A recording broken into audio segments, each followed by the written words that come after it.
नन्दिनि नन्दितमेदिनि विश्वविनोदिनि नन्दिनुते गिरिवरविन्द्यशिरोदिनि वासिनि विष्णुविलासिनि जिष्णुनुते भगवति हेशिति कण्ठकुटुम्बिनि भूरि कुटुम्बिनि भूरि कृते जय जय हे Mahishasuramardini रम्यकपर्दिनि शैलसुते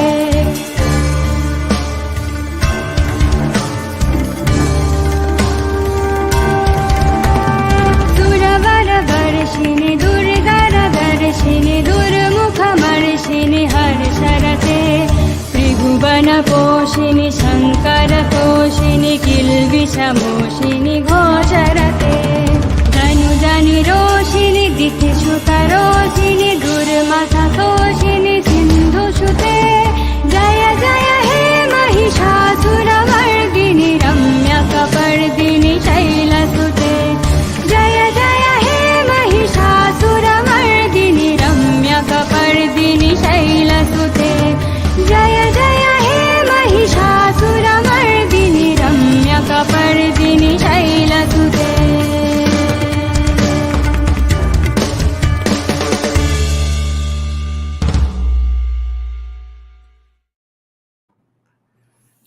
Hi guys, thank you for joining the live stream. Let me know if the audio is coming fine, etc.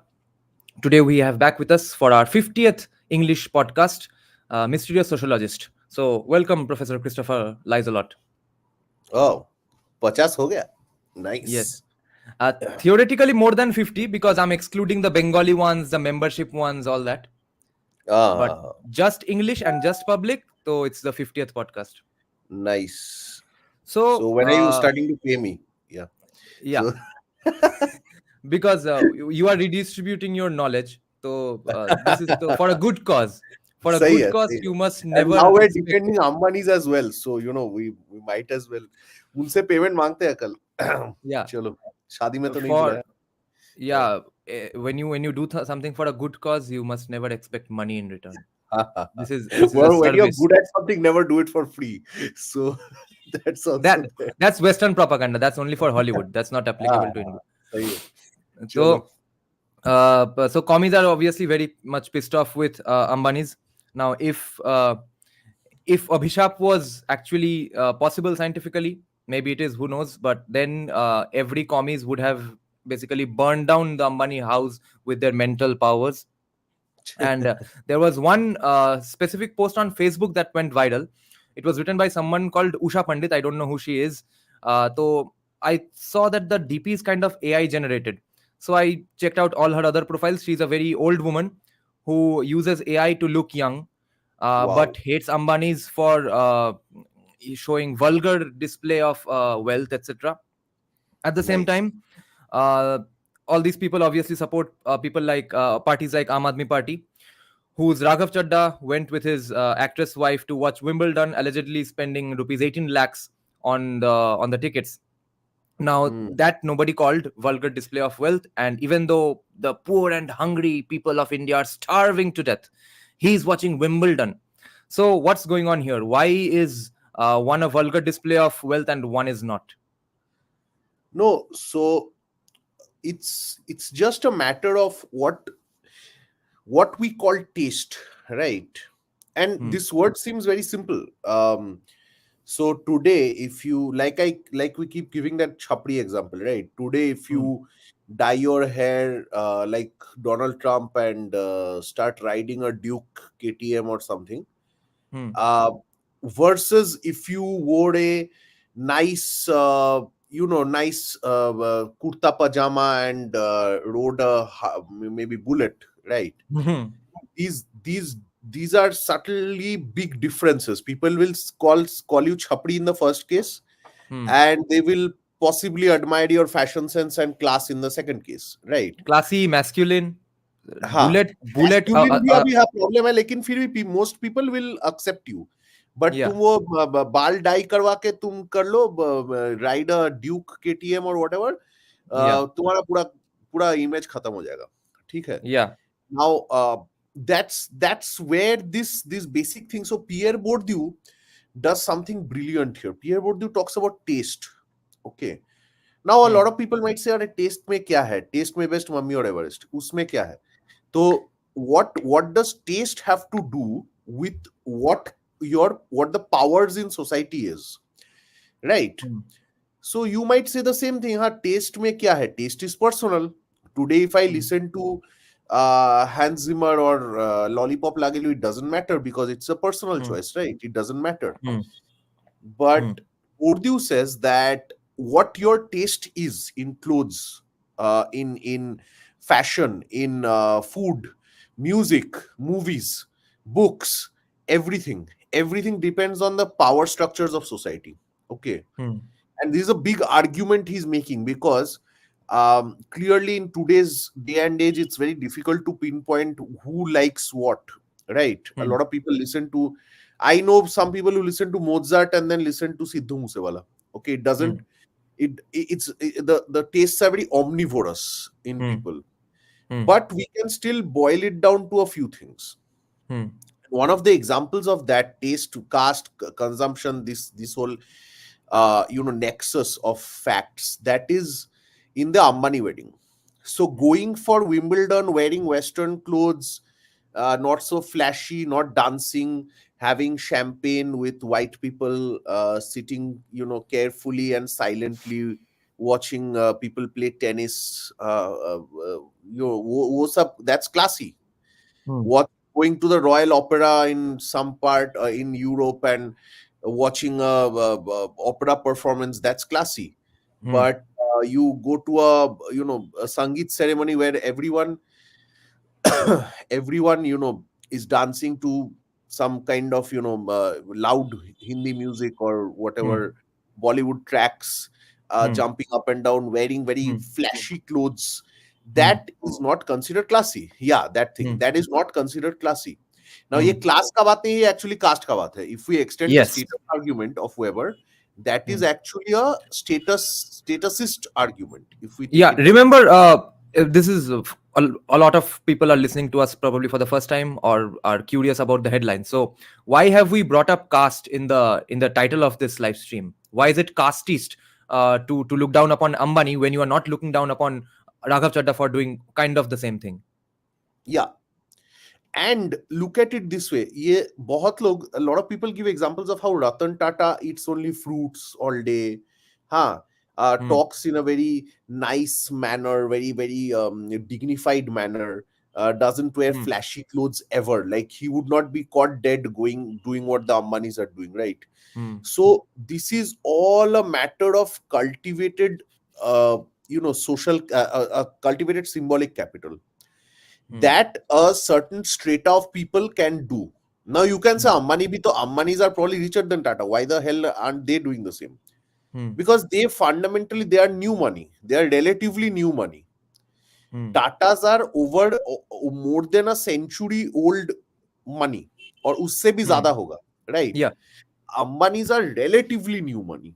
Ambanis are not new money, they are third generation mein ja raha hai, but still they are relatively new money. Yeah. And that is why this popular hatred. This is not a matter of what they are doing. Okay, this is a matter of who is doing it. यही काम अगर रतन टाटा 20 साल पहले करता, then people would have normalized it. Okay, that's my other argument. If this is the kind of work that Ratan. Now again, there are rules to the game. So if we look at Pierre Bourdieu, so let's first give a small tiny crash course on this whole thing. Okay. Yeah, but just before that, a tiny crash course on what is caste based on Pierre Bourdieu and Max Weber, because we are calling this a casteist slur to criticize Ambani. Yeah. तो वही मैं बोल रहा हूँ कि let's go by that. So first let's understand what is the difference between class and status that Weber said. Yeah. Class, like I keep saying, you might have $1 million, I might have $1 million.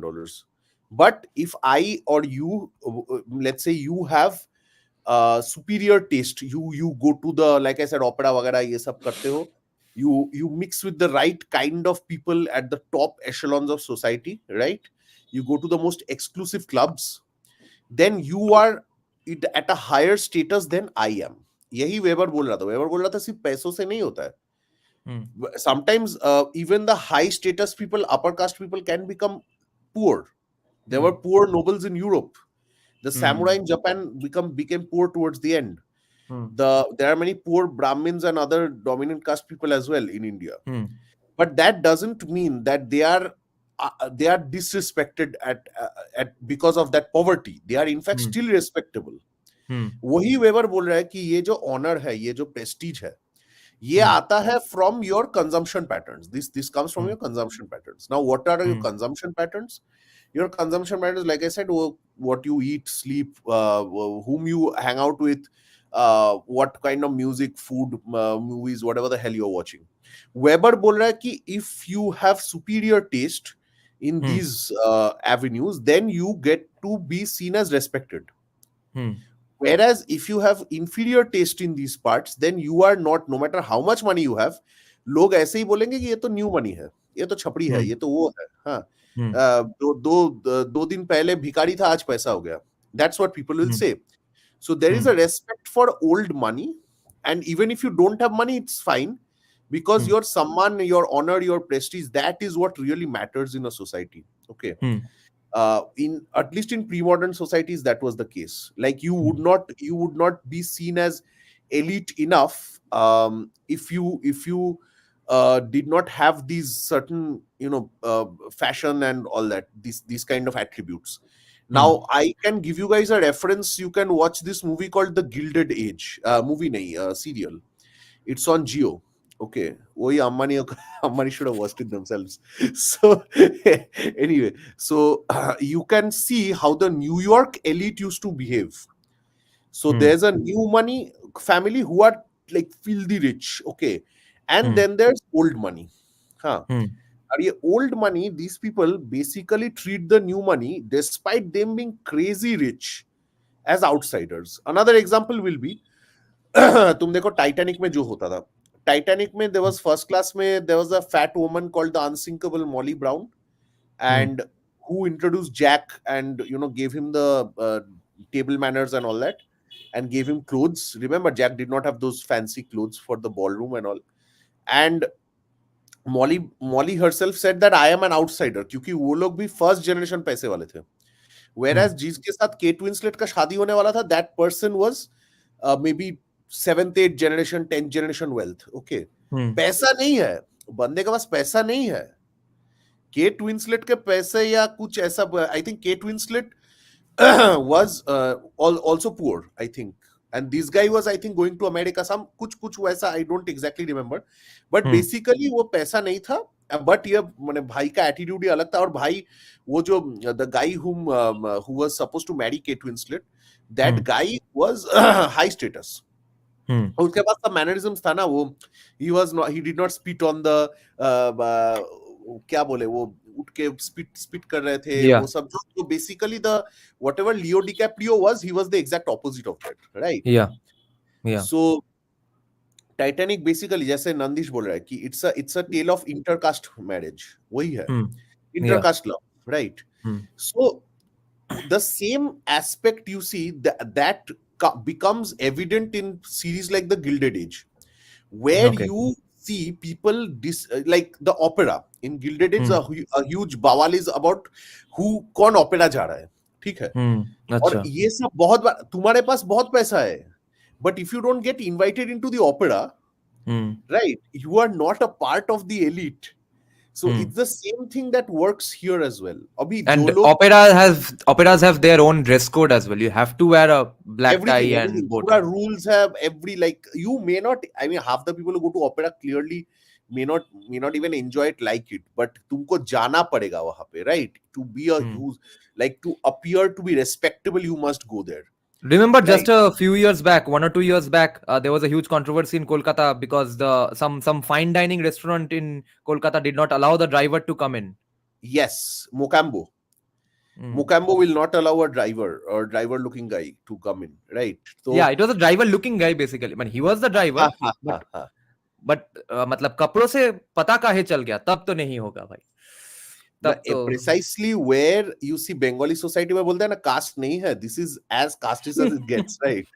So many restaurants, like there are a person had once told me, like, ये जाट लोगों को देख रहे हो, Jats, they wear these, you know, fancy, real fancy clothes, rich, like मतलब पूरा white पहन के एकदम top to bottom white है, थोड़ा धूल लग गया अलग नया कपड़ा खरीद लेंगे, हैं बहुत कुछ हाई फाई बात है, बहुत पैसा है इनके पास, लेकिन क्लास नहीं है. But the thing is, that's not class. That's what Weber, in the terminology of Weber and Bourdieu, they would say caste नहीं है उसके पास, हाँ, status नहीं है उसके पास, हाँ. So that is No, ignore the comments. The comments are for me highlighting to the audience.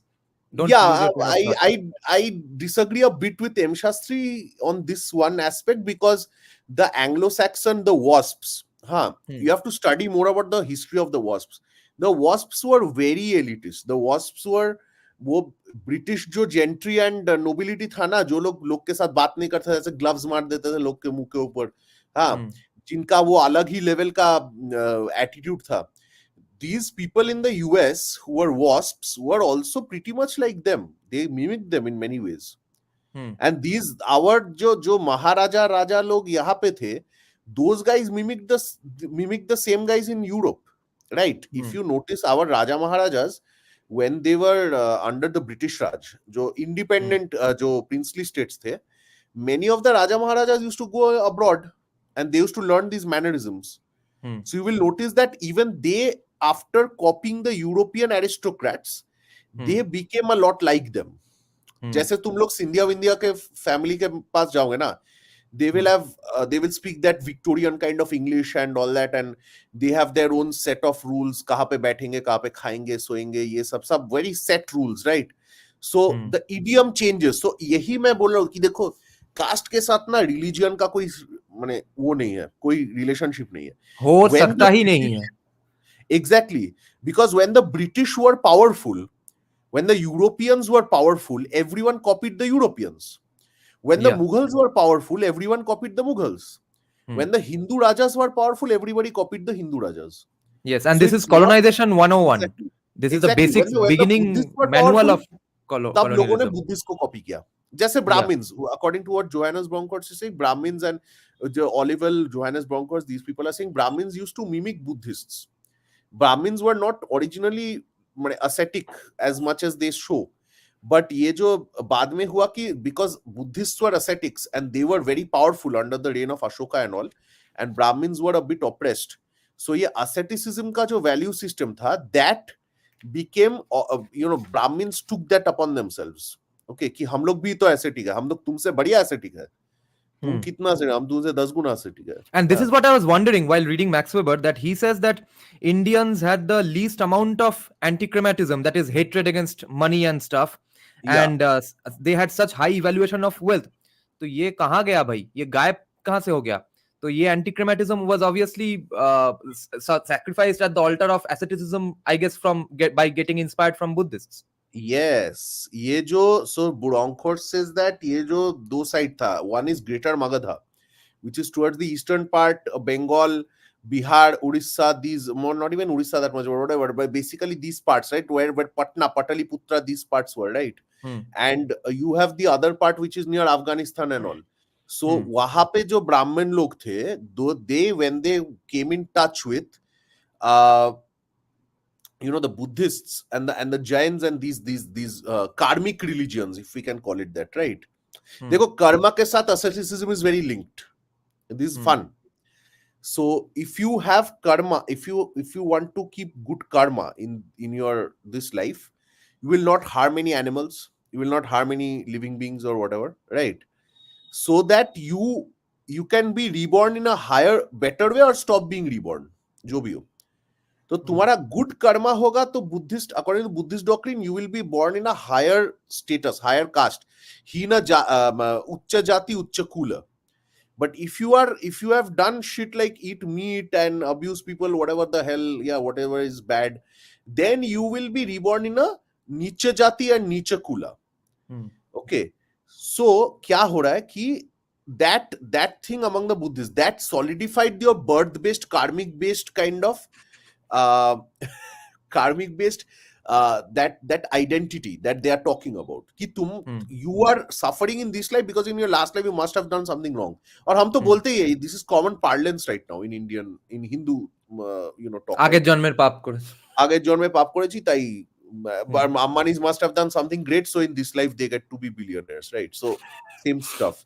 So the point is that when the Brahmins they came in touch with the Buddhists, and they realized because Ashoka through the banning of sacrifices, the Vedic sacrifices, meat माने जहाँ पे वो sacrifice होता था जानवर का, that thing really hurt them, like the Brahmins, because their whole thing was कि हम लोग यजमान के लिए पूजा करेंगे, but that thing was completely screwed.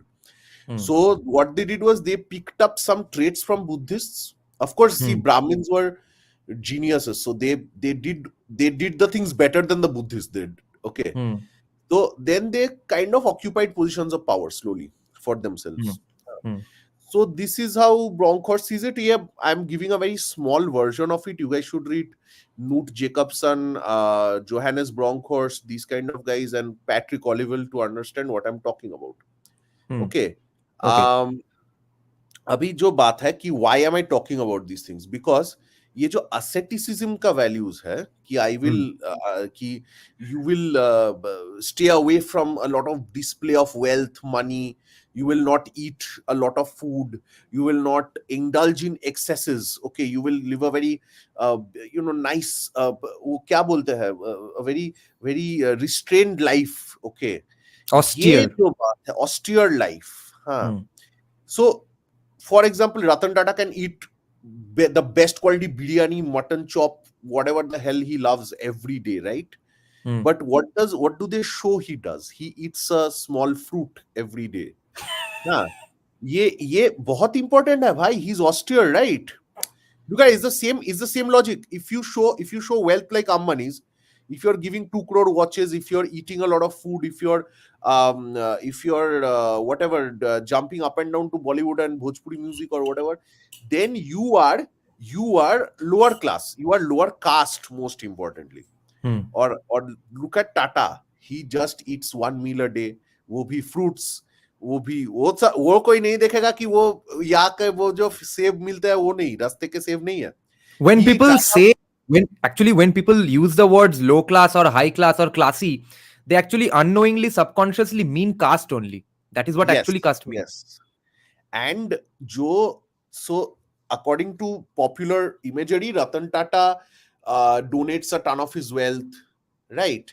He does not partake in very loud music activities, ये सब वो hi-fi stuff that Ambanis do. हाँ, उसका घर बहुत छोटा है. Ambanis have this huge 50-story building or whatever in the middle of Mumbai, which is apparently very ugly. हाँ, ये भी मैंने सुना है. Until is very ugly. As if you bloody leave a chance to go there. हाँ, तुमको chance मिलेगा, तुम दौड़ते दौड़ते चले जाओगे, वहाँ पे रहोगे, ठीक है. But your first thing to use, a lot of people say is, the Antilla is very ugly. I don't like the taste of the Ambanis. Ambanis have bad taste, right? Yeah. Now that is how you vilify newly emergent elites. Okay. ठीक है. Now the whole point I'm trying to make is that this is a form of casteism. तुम Raghav Chadda might be spending a lot more wealth. I'm just saying, like maybe he's not, clearly वो भी कम है, but वो जो कर रहा है, nobody is against it, right? That is the whole point. Nobody मतलब क्या, जो opinion makers है, the English speaking Indian upper middle class people or people like us who use social media, these kind of people who are the opinion makers in India, we don't find any problems with Raghav Chadda spending a ton of money on foreign champagne, spending a bunch of our GDP taxpayers' money on a foreign trip with his wife. And did he spend government money though? Well, he's a government servant, I must say, but ऐसा बात नहीं है कि he's probably doing it from his own salary or whatever. Yeah, because that will get to suing lawsuit territory. Nah, I am not claiming he used क्या बोले, he used this one, he used government Public money. money or our taxpayers money. I'm not going to say that. I have Hmm. no proof of that. I don't want to say Hmm. it. Okay, I'm Hmm. withdrawing that if that has been said. Okay, Hmm. I am not saying that. I am saying, but if it is his personal wealth also, ये तो Ambani Hmm. को भी personal wealth है ना. Right. Yeah. In the realm But of personal even wealth if only. he's using his personal wealth to go to Wimbledon and drink costly champagne with rich white people and Right. watch the bloody tennis match that you can watch on TV, right? So then he is also doing something that is unnecessary. जैसे Hmm. Ambani is also, you know, क्या बोले, जैसे तुम if Ambanis are also they don't need to make such a huge wedding. I agree. Right, Hmm. A lot of people agree with that, but Hmm. तुम एक जन को जज कर रहे हो, एक जन को नहीं जज कर रहे हो. That is Hmm. The main thing. और ये जो the comment that a wrote, Hmm. if you have money flaunt it, that Hmm. that is the culture of that region, Hmm. that the merchant class culture of that region. और Yeah. वो कर रहे हैं वो because he is that famous, Ambani is that famous and powerful that it is being debated here. We Hmm. are also debating. Perhaps if Yeah. I go to Gujarat, I will look down on every wedding ceremony and say, "यार इतना जरूरी क्या है इतना करने का?" So Hmm. Bengalis also do it. Now I went to some Bengali weddings. I see people dancing up and down, drone shots happening. क्या क्या नहीं देखा मैंने. Difference is Bengalis, the collective GDP, per capita GDP of Bengalis is much lower than that of Gujaratis. So even if Bengalis want to spend that money, वो लोग कर नहीं पा रहे. Hmm. वो भी एक अलग बात है कि you are basically, when a lot of your own community or caste, so called the Bhadralok caste is doing it, Hmm. you are okay with that. But if somebody else is overdoing it, then you have a problem with it. Yeah. The That's the same logic same thing with everything. truth, show off, everything. That it does not matter what is being done. It matters who is doing it Who or is who doing is it, saying it. right? And like Yeah. I said, if Ratan Tata happened to be very loud and whatever like the Ambanis, Hmm. and that would have been normalized for over 100 years, I don't think people would have looked down upon Ratan Tata Hmm. if he had a lavish wedding. Hmm. Now Ratan Tata ने खुद शादी भी नहीं किया, and Ratan Tata's family is very, like, they are the elites. They are like the default elites of this country for the last 150 or 200 years, right? So it doesn't matter, anymore to them to do these Hmm. things. Hmm. और क्या है मतलब, और बाकी क्या है उनको उनके लिए. Hmm. But ये बात है कि the way there is a PR exercise of the Tatas, Yeah. that is worth mentioning. और ब्राह्मण भी तो यही कर रहे थे. ब्राह्मण, they were like, भाई we are also ascetic. तुम बुद्धिस्ट अकेला ascetic हो क्या? जैन अकेला? हम भी तो ascetic है, हम भी तो मीट वीट नहीं खाते हैं, हम भी तो बहुत अच्छे हैं, हम भी Yeah, which is why Brahma करते हैं. Puran is filled with page after page after page, talking about, glorifying, describing people that he did great austerities, he had dharma in his soul. She did Yeah. great austerities, she had dharma in his inner soul. नहीं, ये भी तो propaganda exercise ही था. अभी तुम लोग माने you guys will be angry. Now it's not about whether people actually were ascetics, Brahmins are actually ascetics or not. Now I have heard of many Brahmins who are very austere even now. जो लोग बहुत मतलब धार्मिक लोग हैं, Brahmins क्यों, मतलब other people from other castes also, right? That is not the issue. The issue is whether you choose to write it down or तब तो streaming service नहीं था. I guess they had to write it down.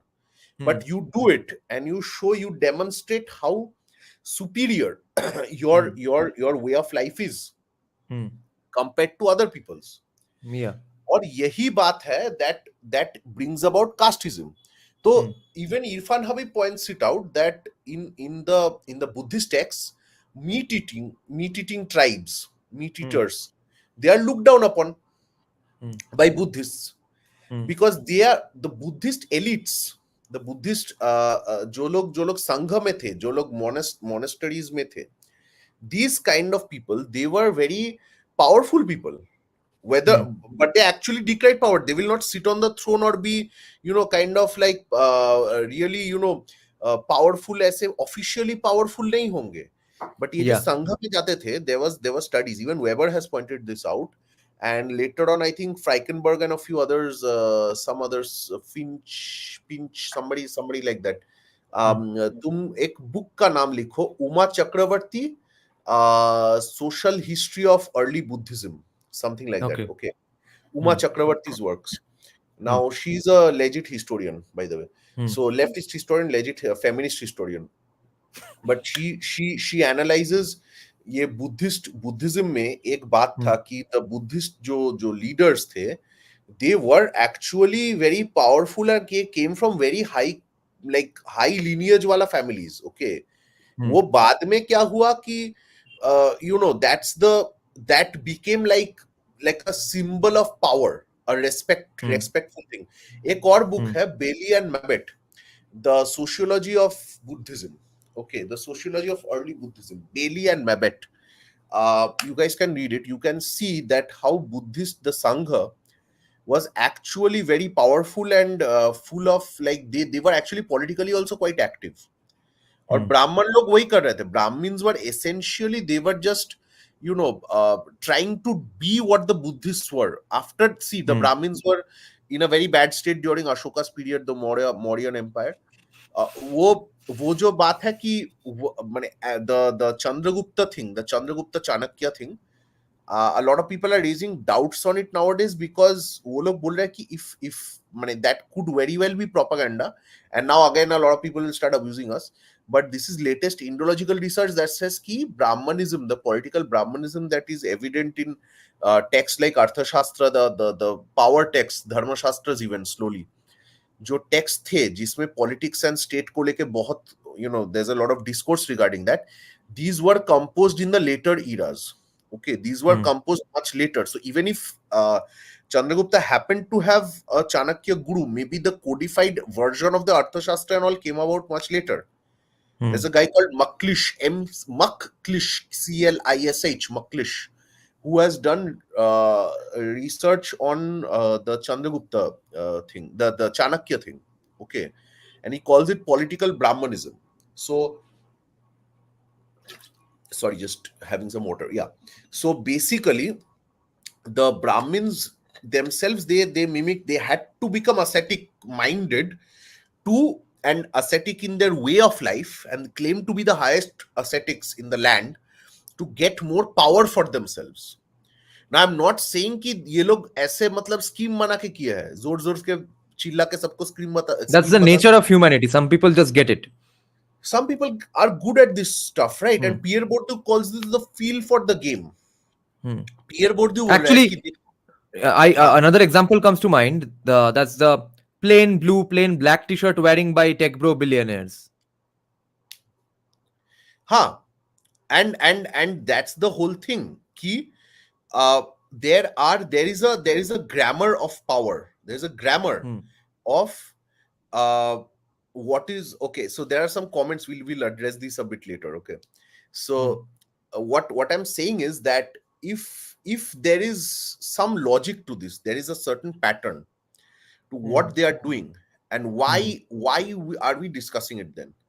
The whole point of discussing it is to deconstruct what the left is doing. Now, deconstruct is a very powerful tool in what we do in the social sciences and humanities. Why do we need to deconstruct? Because we need to understand what is being said and why it is being said. हम लोग ऐसे ही Ambanis are, see, a lot of people try to defend Ambanis saying that they are doing good for the Indian GDP economy. या John Cena को पैसा देके क्या हमारा Indian economy का हाल good होगा? I don't know. I am not going to defend the Ambanis or Tatas or anything. My point is something else entirely. My point is to analyze this sociological phenomenon, which is typically directed at mostly Hindu, the pro-Hindu lot. Imagine if I have even heard things like movies like Bahubali are too exuberant, too Hindu, so-called. One leftist flashy. Bahubali is too flashy and Hindu for us to like. तो ये हिंदू को जो गाली देते हैं ना, ये that is at the bottom of this whole thing. Being Hindu is a crime. That is the main thing. Now ये इसमें कास्ट एंगल है, वही हम लोग एक्सपोज करने का कोशिश कर रहे हैं. You must understand this in light of that, and for that we must debate perhaps I mean, maybe 50-60 years worth of sociological theory to understand why they are doing what they're doing. Once you decode the power structures of the left and why they are doing what they're doing, then you can also expose the left for their hypocrisies. And you can do it in a theoretically sound manner. You can apply this in different case studies. That's the whole point, right? Ambani ko aaj gali de raha hai, kal tumko bhi gali denge. If you have a lavish wedding, that's why we are trying to understand. So this is not opposed to either libertarianism or Hindutva. This is in fact going to help Hindutva become a more robust, ideological, what can I say, formation that can take the left on in its own game. The left, what it does is, ये इनका एक commonality है. The left, they talk about these elaborate conspiracy theory type things. हाँ, ये किसी ने comment section में लिखा कि ये सब conspiracy theory है. वो तुम लोग, I have given you the references, you can go and read, and if you don't like it, you can challenge them in academic circles. That's not my grouse, that's not my thing to do. I am simply using established academic dialogue to tell you why we were doing what we are doing. If you understand how the left, what the left does, and you do to the left what the left does, then you are able to defeat them at their own game. But to do what the left does, you must know how they do it. That is now I want to exercise. take this one question from Rahul Chakraborty. He has this one concern that kind of actually be talked about, but he started this conversation by saying that, which is of course a comic concern as well, that what's the point of spending, why spend so much, etc., why show off money. So if it's added with this caveat, then of course there is a conversation to be had. But based on just that why are they spending so much? See, West Bengal's GDP is $230 billion. Mukesh Ambani's net worth is $123 billion. This wedding probably is in proportion to what each and every human being in India spends, according to their net worth and their earnings. That's nothing more than that. And PC Chandra Gardens these days is all the time someone or the other is having a wedding. Not just the biggest politicians, businessmen, doctors, engineers. So why PC Chandra? Why couldn't you do it the old way? Hire some flat or in your nice little room. Everyone is trying to get to a bigger and bigger Indian wedding because they want to, maybe they want to show off, maybe they want to signal, maybe they want to celebrate. So I'm not just making it's her choice, so let's her do. I'm not making that argument. I'm saying that it's just what everyone does. Why single out Ambani for it? And especially since when Ambani gets married, about 50,000 people get some job to do. When you and I get married, maybe 5 people will get a job to do. Even that is not the point. The point here can be that why aren't they then spending a lot more money on pro-Sanatani academia and stuff and think tanks? There is an interesting question, I think. What do you think? Should they or aren't they? Why aren't they? Have their own think tanks, by the way. That's not. What if is theirs, right? Yes. Abhi comment mein bhi kisi ne likha. Okay. Now the other point is, what kind of why should they fund Sanatani academics? No, I want to get to just this point only based on another caveat that how much are we doing a value judgment on this? That are Ambani's good persons and are we here to save this innocent little puppy called Ambani? These are not value judgments. These are not defense of Ambani's. This is pointing out hypocrisy of the commies. Yeah, actually that is the whole exercise. That why the commies are actually being casteist when they point out these kind of things. Right. And especially when they don't point out, Raghav Chadda's Wimbledon. Yeah, that is the whole point of the exercise. Now, questions, uncomfortable questions might come up that why do we care about the Ambanis if they don't give a damn about Hindutva? Of course, tell me which great industrialist in this country has ever actually cared about Hindutva? Pehle ye baat bolo. You will not get one name. Least Ambanis at least kind of invited foreigners and showed Indian culture in front of them. There was kind of a great Hinduism PR exercise. Yeah. But apart from these, if you look at what the Tatas did by funding TIS, If you look at Anand Mahindra, if you look at just watch Rajiv Malhotra's videos, you guys will know what we're talking about, right? Yeah, everyone Those knows. of you All who of my already viewers watched it. know this. Yeah, so those of you who have already watched it, you guys know that industrialists never really give a damn about Hinduism or Hindu culture. Abhi kya hai ki there is a whole thing because of Modi coming to power in 2014 and all that. There is an acceptance of this value system in the masses. There is a movie that like Bahubali that can be a hit. इसमें भी है कि national pride बढ़ा है, इसलिए भी you can watch movies like RRR and Bahubali, right? And this is, I'm putting in the same thing that you can say that with John Cena भी हमारे यहाँ वो नचनिया बन के आता है, हाँ, और John Cena and Kim Kardashian and Rihanna come to India as nachaniyas. Okay, These are all great PR exercises for India as a country. Yeah, and that's great because we are showcasing कि पहले हमारे यहाँ से जाते थे, अभी हम लोग बुलाते हैं पैसा देके, हाँ, भीख मांगता हुआ आते हैं ये लोग. That's great, that is nice. But again, the कौमी lobby, they have never, तो ये लोग तो ऐसे ही है कि they have always hated anything that is Indian. That part is there. That part anyone will tell you now. Abhi 5-year-old kid will also tell you. But I am trying to deconstruct how they are trying to do it. Okay. We're trying to use Bourdieu and Weber to understand कि ये mechanism क्या है. जब बोलते हैं कि Ambanis don't have class, they have as if more class because they are drinking champagne and reading Leo Tolstoy, right? So that is the whole thing where we are trying to hit at. कि तुम भी casteist हो, इनको बोलना पड़ेगा तुम भी cast है. अभी लोग बोले अरे we are criticizing a guy who's billions and billions of rupees, who has like trillions of rupees Ambani has. How can this be casteist? It's like how can we be racist against a white guy? That kind of an argument. But this is the beauty of the caste, understanding things through the lens of status that Bourdieu and Weber are talking about. That you can deconstruct how their biasness is coming. And I would like to thank Neerajan for bringing to notice is your Raghav Chadda Wimbledon dekhne gaya.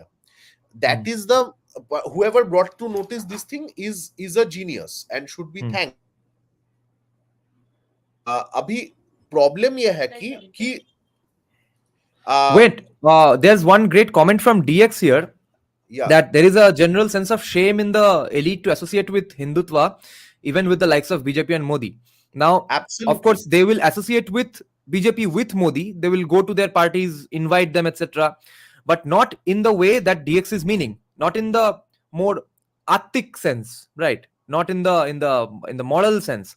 And for that, I would like to blame BJP and Modi only because they have not changed the signals that Hindutva sends out. Yes, precisely. And they did not normalize Hindutva yet. They are still under that. See, it's not. Dekho, baat ye hai ki this is what the Saudis and the left did. They normalized their culture through academic exercises. They funded American industries. Fund कर करके सब कुछ normal, सब कुछ यही तो obvious है, common है, ये सबके दिमाग में घुसा दिया. सब किसी ने ये किया. मनुष्य ह्यूमैनिटी के इतिहास में सबने ये किया. जिसने नहीं किया उन लोगों का ऑफ कोर्स गाड़ मार दिया गया. इवन मुगलों का हो गया जेनोसाइड के लिए. पॉपुलर लोग, औरंगजेब 7.2 मिलियन लोग मार दिया, वो ग्रेट किंग बन गया. और हिंदुत्व कन्विंस नहीं कर पा रहा है, किसी को कन्विंस करने का कोशिश ही नहीं कर रहा है. कन्विंस करना है यही समझ में नहीं आ रहा है इसको. No, so that is the whole point of why we need to enter the social science spaces, and we need to exercise the same kind of power. So commies have this thing, gotcha thing, right? Like हम लोग ये जानते हैं कि तुम you are rich, you are white, so you are bad. ये वाला thing. So the right usually shies away from this. हिंदुत्ववादी भी ये ना नहीं बोलेंगे, हाँ, ये करना पड़ेगा. Okay, this we have to do it to them as well. Once they point out Ambani Adani, then you have to also do the same exercise on them. That is why they are, we have to enter their space and talk like them. Because we don't talk like them, because we don't do whataboutery, because we don't make personal attacks on them, that they can get away by abusing everyone. Yeah, lexicon is very important. हाँ, ये सिर्फ अंबानी को गाली नहीं दे रहा है. They are also abusing basically whatever you are trying to do, whatever you are, you represent a, you are proud of your culture. ये लोग बोले you are not supposed to be proud of this culture. हाँ, Not you are in supposed to this be way. proud. You are supposed to. Yeah, It's that same argument that why celebrate Ramnavami proudly on the streets? You are supposed to do a nice, small, little, calm puja part like a Buddhist monastery, like Ramakrishna Mission does. exactly. And therefore Ramakrishna Mission plays this game really well. I have to, like, we have to admit it. Ramakrishna Mission does Jesus Puja. Ramakrishna Mission does not, you will not see a lot of very flashy, loud, big processions by Ramakrishna Mission ever. Ramakrishna Mission does academic work. ये लोग एकदम बैठ के एकदम अंदर में जाके पूजा पाठ भी बहुत ज्यादा नहीं करते हैं. If you, like, they do puja पाठ, of course, but that is not the mainstay of Ramakrishna. Mainstay of Ramakrishna Mission is academics, right? और ये देखो, you will not see a lot of people abusing the Ramakrishna Mission. Very strange. Yeah, even in context of Ambanis, even in context, exactly. even in the context of the Ambani wedding, I saw people bring up Ramakrishna Mission and Kaushik Gangopadhyay, not Kaushik Gangopadhyay, professor, the film director Kaushik Ganguly, his article that going to Ramakrishna Mission taught me to never expect too much from life, never show off your wealth. And again, fucking commie ascetics started sharing that article today and started showing that, see, this is the real values. This is the real values of Hinduism. This is the real values promoted by Ramakrishna Mission. And what Ambani is doing, that is the evil, crass kind of Hinduism that we reject. Abhi dekho, very interesting. You talked about Kaushik Ganguly. Okay. So Kaushik Ganguly is he's a student of Ramakrishna Mission. He used to be, right? So you will see other people, Alapon Bandyopadhyay, many other people, like big shots, whom the left has never had any problem with. Mostly all of whom are Brahmins. Mostly Brahmins, number one. Number two है कि ये लोग एकदम पूरा left establishment के time पे इनका rise हुआ है. Now how they have risen, I don't care. I will not go into all that. You guys can do that yourselves. My point is that the left is also comfortable with this version of Hinduism जहाँ पे you are not actually Hindu. Okay. Where you are not saying you are a Hindu. That is the, why Ramakrishna Mission survived is because firstly they had the cultural capital, they had the symbolic capital, right? And that too, you will notice there's a overemphasis on Vivekananda ji's that Chicago speech, as if that's the only thing he ever did. Okay, so firstly he went to Chicago and white people were okay with that. Arey wah, ye to bahut bada kaam kiya. Okay, white people loved him. Now because white people loved him, now you are going to say that and also Ramakrishna Mission has excellent results. ये एक बात तुम सुनोगे, Ramakrishna Mission जो भी school college जो भी है, they have the toppers, like all the state toppers, national toppers come from Ramakrishna Mission. Okay, second level of argument हो गया. Third level of argument है कि ये लोग तो ascetics है.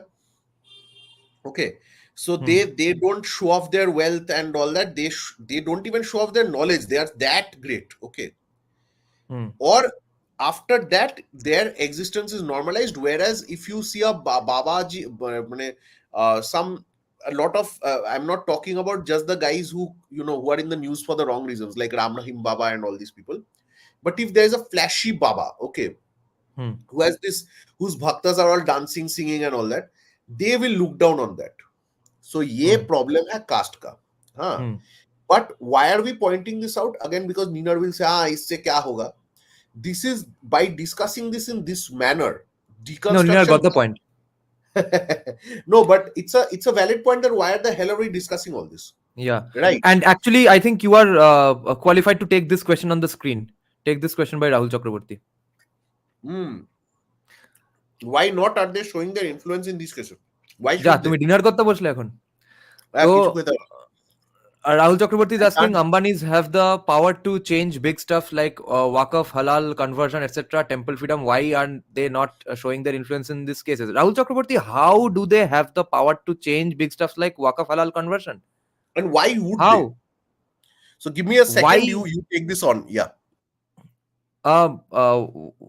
Why would they though? If they are like proud Hindus and stuff, they could have. But How? I mean, are you saying that pressurize the government and stuff? Just the way they do. So you see, uh, negotiations happen with powerful people only up to a limit. You are already negotiating with the government for this land here, that road deal there, this tax break here. Then you are going to tell the government to how to now handle these stuff which are not remotely related to business. You think you think any government is going to listen to that? Really? Modi would, if it was a Jewish billionaire kind of a thing, if there were multiple billionaire Hindu billionaires, if it was a normal thing that everyone expects that yes, if I do this, Hindu billionaires will get pissed off, or if I do this, Hindu billionaires might support me, or let's do this because I think Hindu billionaires already expect me to do this. That kind of normalization has not happened. So Ambani alone would not be able to do that. At the moment, the situation what we have today in the society in India right now, if Ambani goes out of his way to pursue these things with Narendra Modi, Narendra Modi will laugh him out of the room probably. No, and why why I'm going on saying why should they do it? Because like I said, no industrialists just want profit. Why do they fund the left? Now you might ask, why the hell do they fund the left? Because no, they should do it because Rahul Chakraborty already gave the counter that Jewish billionaires do it.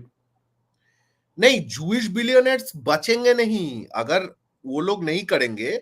सो उनका हाल इतना ही खराब है कि कल कोई Hamas का rocket भेजेगा, मर सकते हैं वो.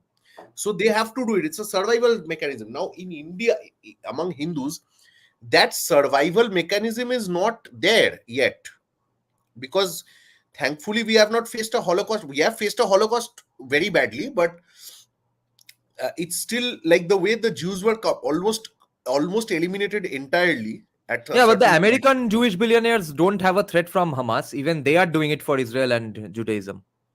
No, but that's because they know that anti-Semitism is very much common. Like Hindus do not.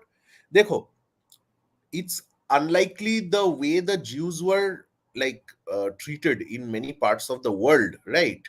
ये लोग बोलते हैं किस कंट्री में हमको डिस्क्रिमिनेट नहीं किया है. Jews say that, right? वो इंडिया है, कुछ और एक कोई फिलीपींस वगैरह कोई है, कहाँ they didn't treat us badly. But बाकी मतलब सोचो मिडिल ईस्ट में जहाँ पे वो है वहां पे तो उनको पूरा मार देते हैं.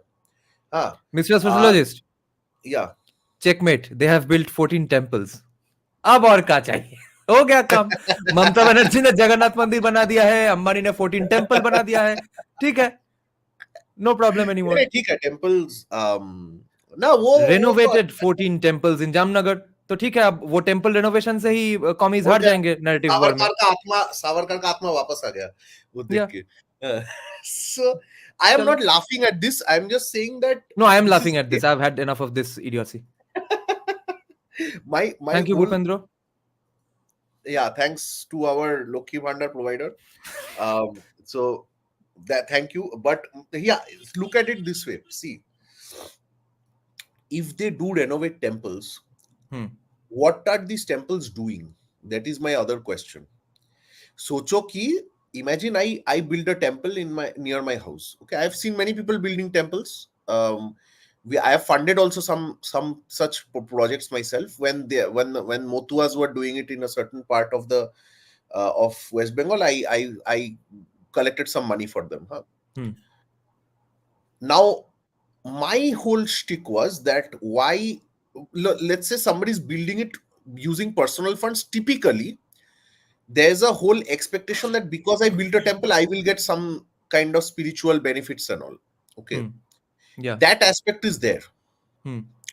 Now you might say, isme problem kya hai? I don't personally have a problem with that. But many commies, that's why I've seen doing Hanuman Chalisa padh ke gaye hai. Tuesday ko veg khaye hai. And then what they do is when they go to, some university, I've seen the same commie abuse Kashmiri Hindus. Okay. Who face genocide. Right? Yeah, J. Deepak talked about this in his IIT Kharagpur. His the guy in the room just beside J. Deepak's room was a devout Shakta Keralian guy. Okay, so in the morning, J. Deepak used to go to his room and listen to his tremendous, loud, proud all Shakti Upasana chants and stuff. Yeah. In the evening, he goes out and protests against the vegetarian canteen and says this is Brahminical patriarchy. वो एक है. Next ये है कि तुम्हारा वो करेंगे, मतलब the same thing like I said कि सुबह को हनुमान चालीसा पढ़ के वेज खा के गए हैं और दोपहर को कश्मीरी पंडित को गाली डालते हैं. So that it's the same. You see activism, the Hindutva political aspect of it is based on humanist values, okay, human rights, which has nothing to do with how you're practicing your religion. You might as well be an atheist. You might as well say भाई मैं पूजा नहीं करूंगा, मैं veg नहीं खाऊंगा इन सब दिन, मैं दुर्गा पूजा नहीं जाऊंगा, मैं कोई भी पूजा नहीं करूंगा. I don't give a damn about all this. But if you raise your voice when Hindus are getting killed somewhere or getting discriminated against in some way, then you are in my book, you are a Hindutvadi. Okay. Especially because the threats against you from the people, when they will come, they will not judge you or discuss or analyze whether you ate beef or not, or whether you are atheist or not, whether you protested against the Brahmin canteen or not, or whether you chanted Shakti Upasana in the morning or not. They will attack you, kill you for your Hindu name only. So unless you change your name, you'll have to be a Hindutvadi activist anyway. नहीं, वही तो we are going on saying this, and that's the whole point कि मंदिर बनाने से सिर्फ नहीं होगा. ये मंदिर, why were mandirs built by rajas? Tell me. तो let's go back to that. Okay, let's go back to that topic. Why were rajas building mandirs? Because there was also a political project. If you read Burtonstein's work in South India, the rajas who built these mandirs, they were doing what? They were also making a political project through. एक तो है religious, है सनातनी culture promotion, वो सब है बहुत अच्छा है. But apart from that, they were also doing a bit of propaganda, a bit of political propaganda. कि ये राजा जो, if you look at the prashastis, if you look at the temple carvings, often they denote the name of rajas and the big promoters of the mandirs. Okay. Because that gives you a thing ki somebody powerful is associated with this mandir. And what were the Brahmins they're doing? Sometimes, most often they were doing some kind of research work, or they were doing some kind of teaching. Okay. Or the temples were banks and think tanks basically. Yeah. They were like what if jo bol rahe wahi. Yeah. Now imagine if you did that for if the rajas did it for political purposes, why aren't our people doing it for political purposes?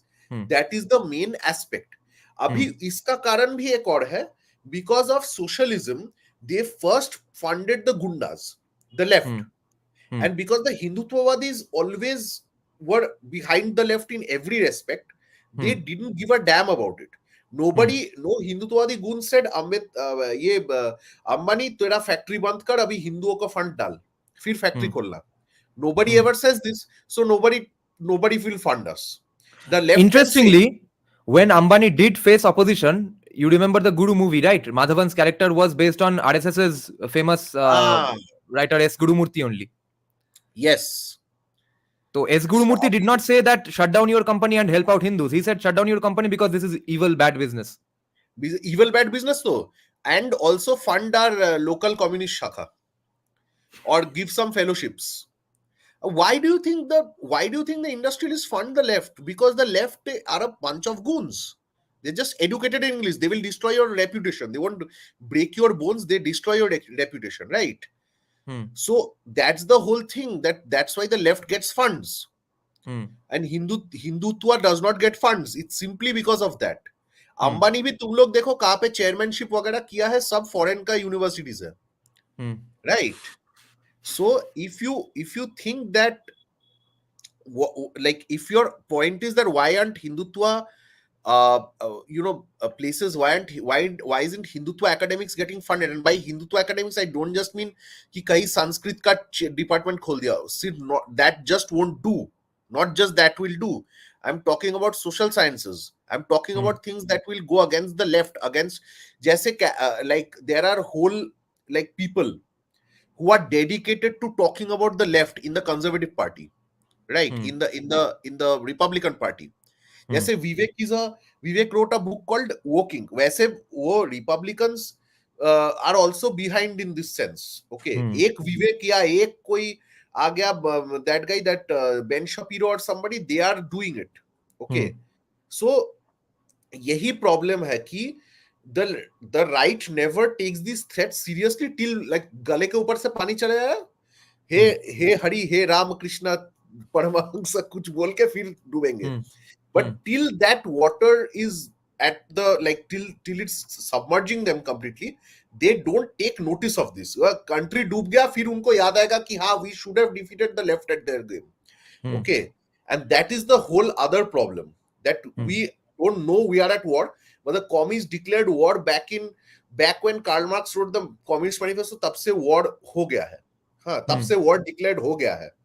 सिर्फ it's a matter of time before it comes to your doorstep. Can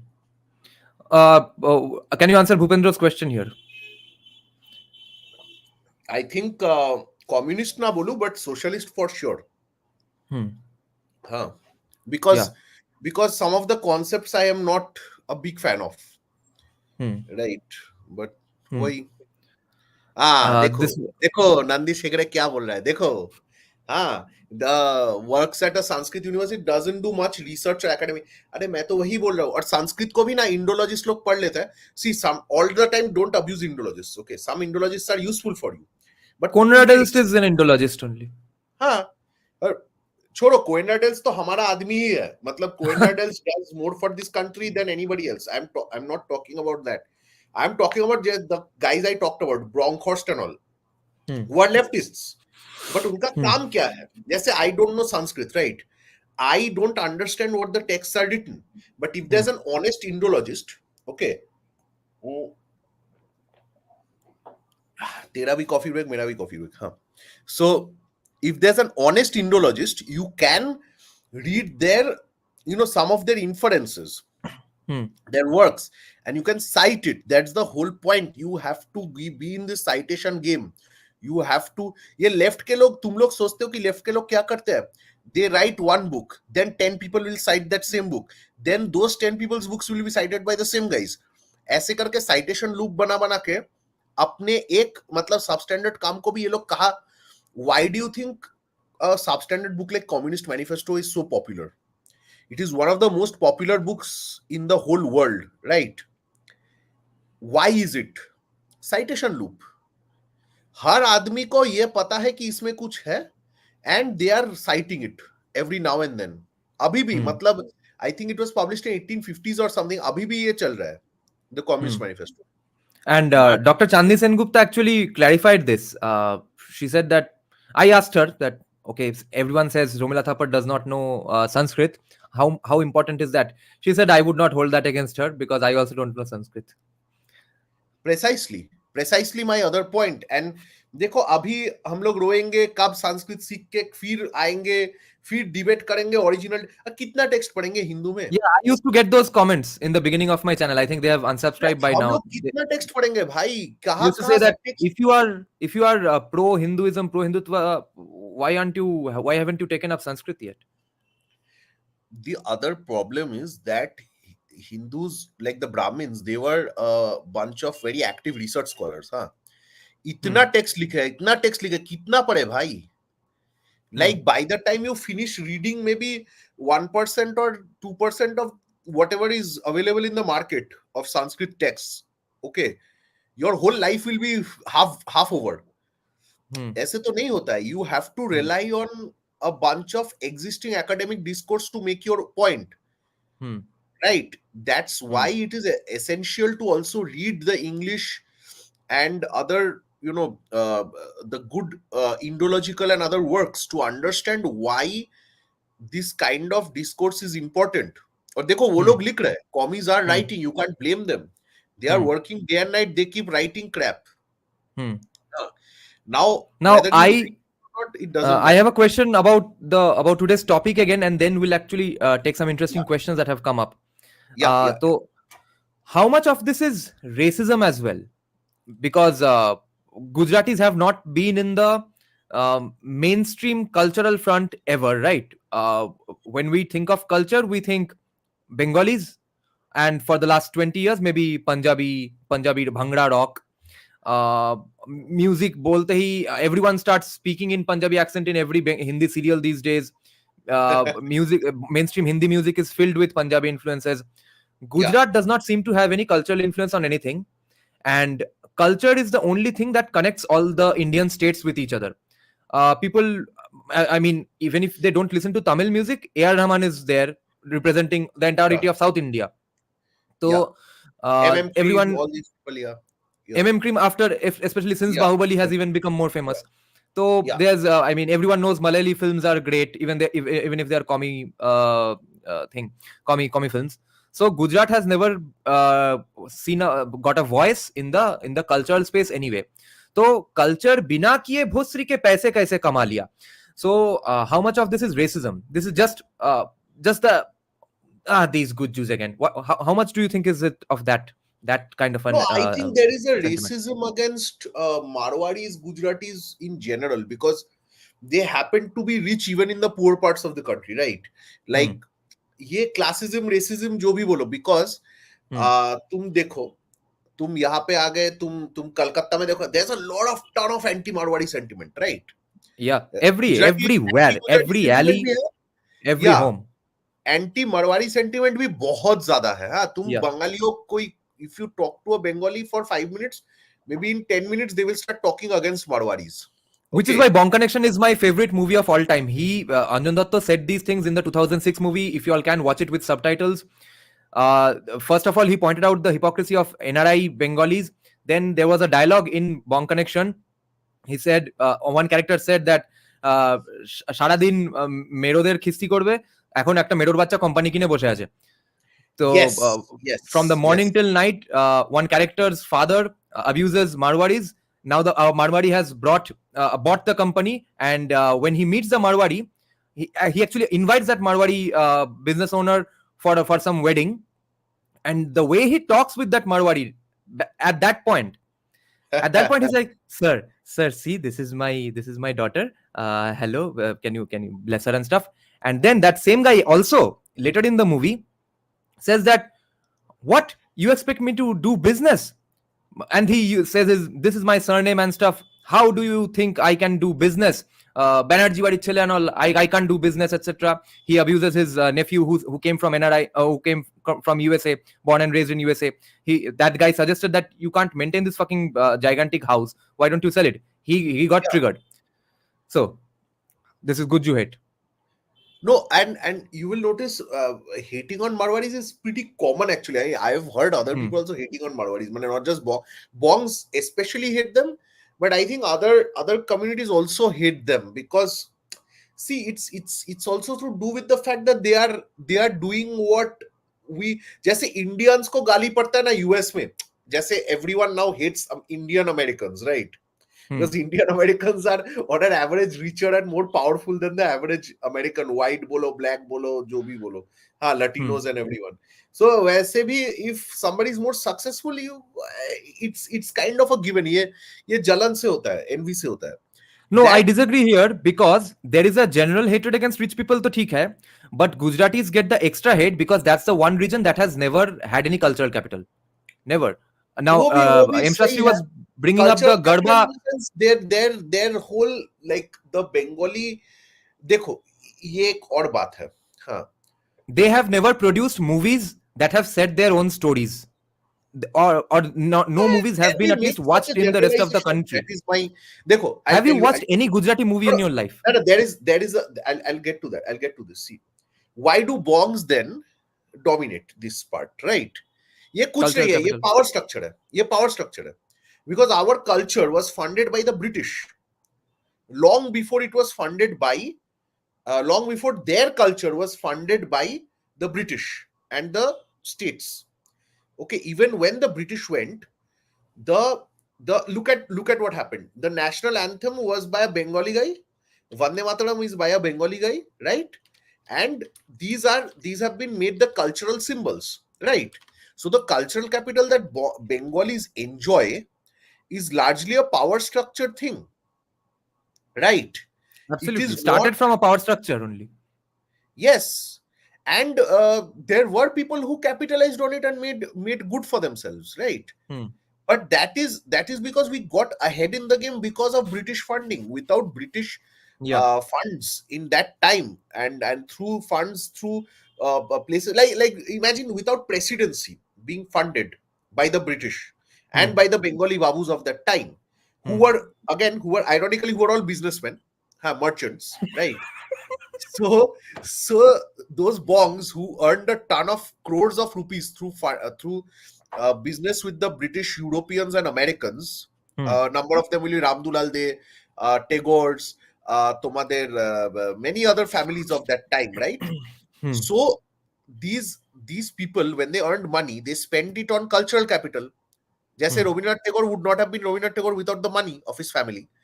So, and that money came because of capitalism and British Empire. And the British did their best by promoting Bengali culture. Jaise ko Nobel de diya. They also had these, the best universities were found in Calcutta.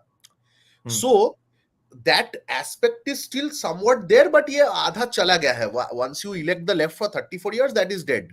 Okay. That is done for. But my whole point is that the dominance of culture in the, you mentioned two places, Tamil and Bengal. Both of these were British presidencies where the British invested in the cultural aspects. Without colonial capitalism, you could not have the kind of cultural capital that these states enjoy. And we started mimicking the Europeans. Bengalis mimic the Europeans the best, or Tamils be, in many aspects they started mimicking the Europeans, right? And that's why we were able to rise in a period when culturally, when Europe dominates the scene, still dominates the scene. America dominates the scene, but Europe, white, English, European, Western European culture still dominates the scene. Okay. Friends is still the highest watched serial. The Office is still the highest watched serial in the world, right? The dominance of the WASPs, the dominance of American white English, wo bhi American mein kis culture? The British culture of America, right? The English culture of America. That is still ruling the world. Look at the power centers of this world. Look at Hong Kong. Look at Singapore here. Look at the US. Look at New York. Look at California. Look at London. Abhi the sub last 10-15 years mein sab people things are bad, but if you even till the early 2000s, right, these places were all English speaking. They were the richest places. They produce important things in terms of culture and power, specifically in the US, London, and these kind of places, right? California, Hollywood, all that. So the dominance of the cultural power of the English speaking people, that has remained a constant for the last 200 years. And the bongs, we were lucky in that sense, but unlucky in other ways, that we got that first hand from the British. Ekdam OG British se humko mila. The penetration of that was much lesser in other parts of this country. जो भी हो देखो, Marwaris and all, they did not, their elitism did not necessarily depend on कितना वो Tagore जानते हैं, or how well they could quote Keats and Shelley. Their elitism depended on their money, and that's again why they have been discriminated against. But like I said, there's a whole power structure behind this dominance. It's not about whether they produced original stuff. You don't know enough to know whether the Gujaratis are producing good plays and music and food and whatever, movies and all that. You don't know. No. It does not matter if they are good or not. It matters that it has not reached my eyes. Yes. Ye jo power structures hai of colonial capitalism, and then later on capitalism, and not just capitalism, even the socialist states, there was an unfair boost to certain parts of this country, whereas other parts of this country, the culture was not boosted. Yeah. And that is just a sad reality we have to accept. And actually the next order is that therefore they have not even realized that they can do it or they should do it. The culture is not that in Gujarat. They're not interested in doing that. Therefore, they'll keep getting this kind of anti-Guju hate. And that Gujarat is probably the only state also which has no significant regionalism. Every other state is all the time being regionalist. UP and Bihar, I guess they want to be regionalist. No one gives a shit about them. No one hears them. No one gives them a megaphone. Every other state is being regionalist all the time. Except probably Gujarat. Gujarat is the only successful state which has not had a significant regionalism, racism problem. I wouldn't say that either. from what Gujaratis I know a few, not many. I have seen that they are the Gujarati asmita jo hai, again, that is that is like all about getting economic and political power. Like economic power ke baad the side effect is byproduct is political power. Okay, but economic power is the main thing for those guys. और वो ठीक है, वो they do it on their own terms, right? My other point is ये जो regionalism नहीं है, इसका कारण ये है कि they know that they are the beneficiaries of the land and the businesses, and they need सस्ता labor from Bengal and other parts. And उनको मिल भी जाता है because of our stupidity. They get the सस्ता labor. It's not their fault. We are at fault here.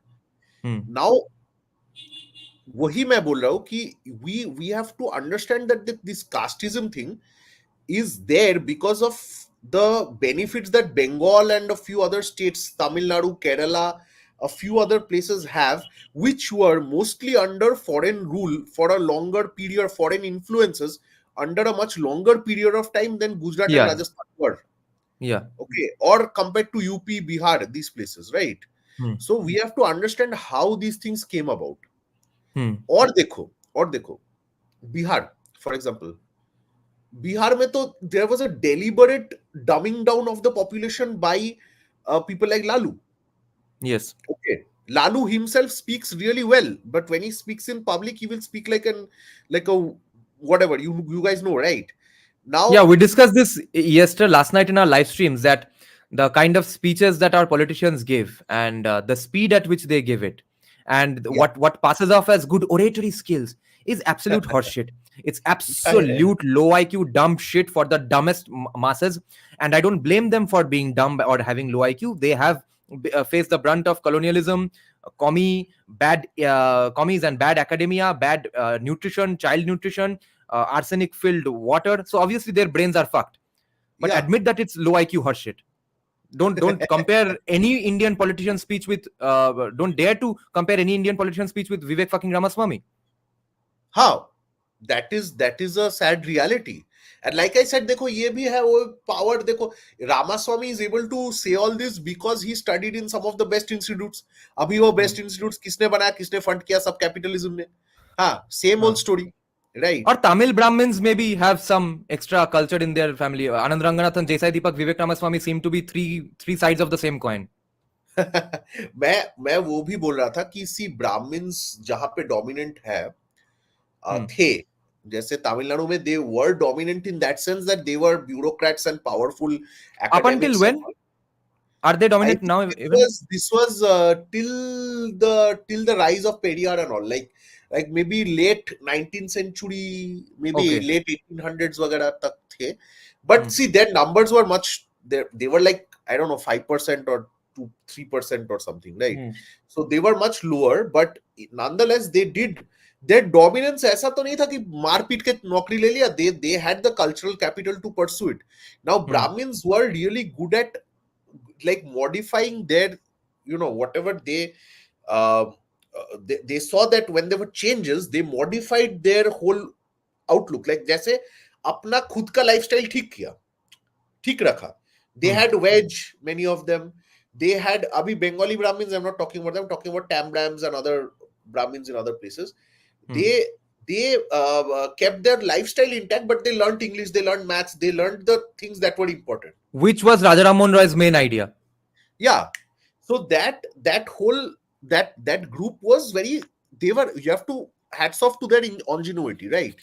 And that's why now they are still dominating. Look at the discourse, like you said, Desai Deepak, Anand Ranganathan, Ramaswamy, और 10 ढूंढ लो कहीं से तुमको टैम्ब्राम मिल ही जाएंगे. हाँ, if you look at some of the best people. So that's the whole thing. So this is why, by the way, this is a very stupid point. Can you just stop making these stupid points, please? So my other point is कि, see, the Brahmins, they were able to modify themselves and they were able to adopt to British expectations of themselves really well. ये कोई पाप नहीं है. ये everyone did. Okay, everyone tried. They did it the best. Are you telling me that Rajputs did not adopt foreign aspects of foreign culture when they had to do it? Or did not Marwaris trade with the British? Or did others, just say, I reject the British entirely? As a community, very few people rejected the British. Okay, let's I guess Bihar and UP rejected, which is why they got fucked. no, they didn't reject it. The British just see the British had these other. I'm not very educated to talk about this, but the British had other policies for them. जैसे a And large Bihar and section of UP being entirely under British, whereas the other regions were kind of under the princely states directly. That also had हाँ, something to do with नहीं एक Bihar's और getting बात था fucked. कि the British were very openly racist against some places. वो भी है, वो you cannot deny. और यूपी बिहार में जो ये भी हुआ था कि these were often mineral rich or they were strategically located and they were also they were kind of they tried to they were treated as kind of Patna maybe have developed and maybe some other parts, but let's face one fact that the rural parts of the Uttar Pradesh and Bihar, which are huge by the way, or जैसे Bengal में भी था ना, there are parts of Bengal which were not that well developed by the British. So the British were urban centric, they developed the urban areas but they did not develop the poor areas. और इसमें permanent settlement का भी हाथ था, जैसे British created a local class of capitalists and they said that भाई तुमको खरीदना है जमींदारी खरीद लो, और ये लोग क्या पनीर समझ के खा ले, वो खरीद लिया. And when they bought the zamindaris, they just treated those as they just sat in Calcutta or Delhi or wherever it suited them and they enjoyed the taxation. And I don't blame them because this was a policy that was designed to do it. Britishers needed the diwani, they needed the money. Okay, they got the diwani rights and they modified it according to their will. अभी ये हमारा लक्ष्य था कि इन्होंने किया. There's an interesting conversation going on. I'll just take three of them together and then point out something. Okay. So first of all, Manu S. Kumar is saying that Brahmins didn't improve lower castes. So the way caste system works is that everyone inside a caste takes care of each other. So if you want Brahmins to take care of lower castes, it's not a model, it's not a situation that's meant to do that anyway. If the condition of lower castes were to improve, the only way was economics, which was stopped by commies. There, so commie Brahmins are there anyway.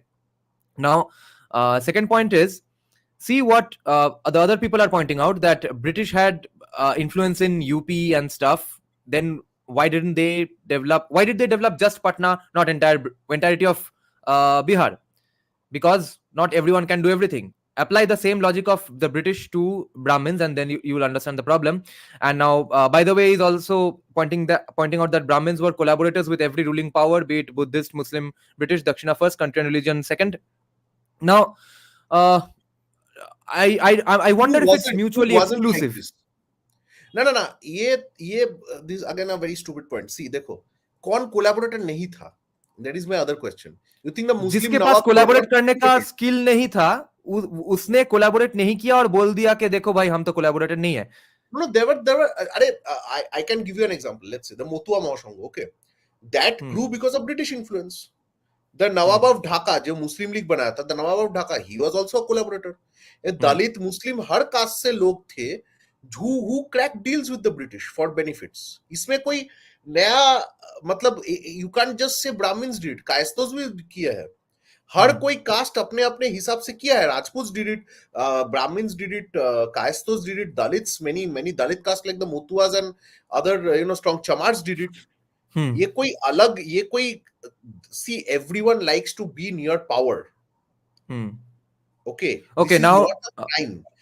And they did it better than others because they were able to get the cultural capital. वो भी see cultural capital वो घूम फिर के वही आ गया कि cultural capital makes a big difference. Because look at the Jews. Okay, one professor had told me once that like the Jews, they were kicked out of many parts of Europe, they were kicked out of even Middle East in many parts, they were even in America and other parts they did face some discrimination and all. उन्होंने क्या किया था, हर time दे वो wealth, landed wealth and money वो लोग नहीं जा सकते थे, ठीक है.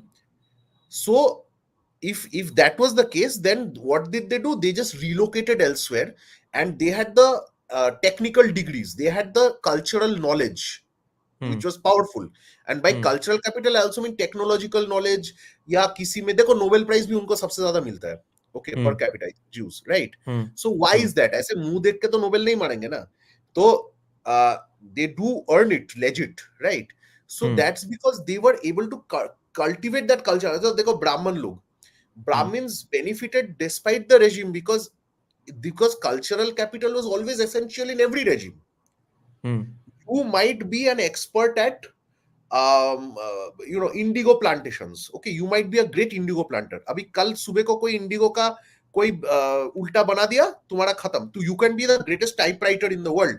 You might be the fastest typist in the world. अभी कल सुबह को ChatGPT को इन्वेंट करे, तुम्हारा टाइपिंग करियर खत्म. ठीक है, खत्म, गया, फिनिश, ओवर.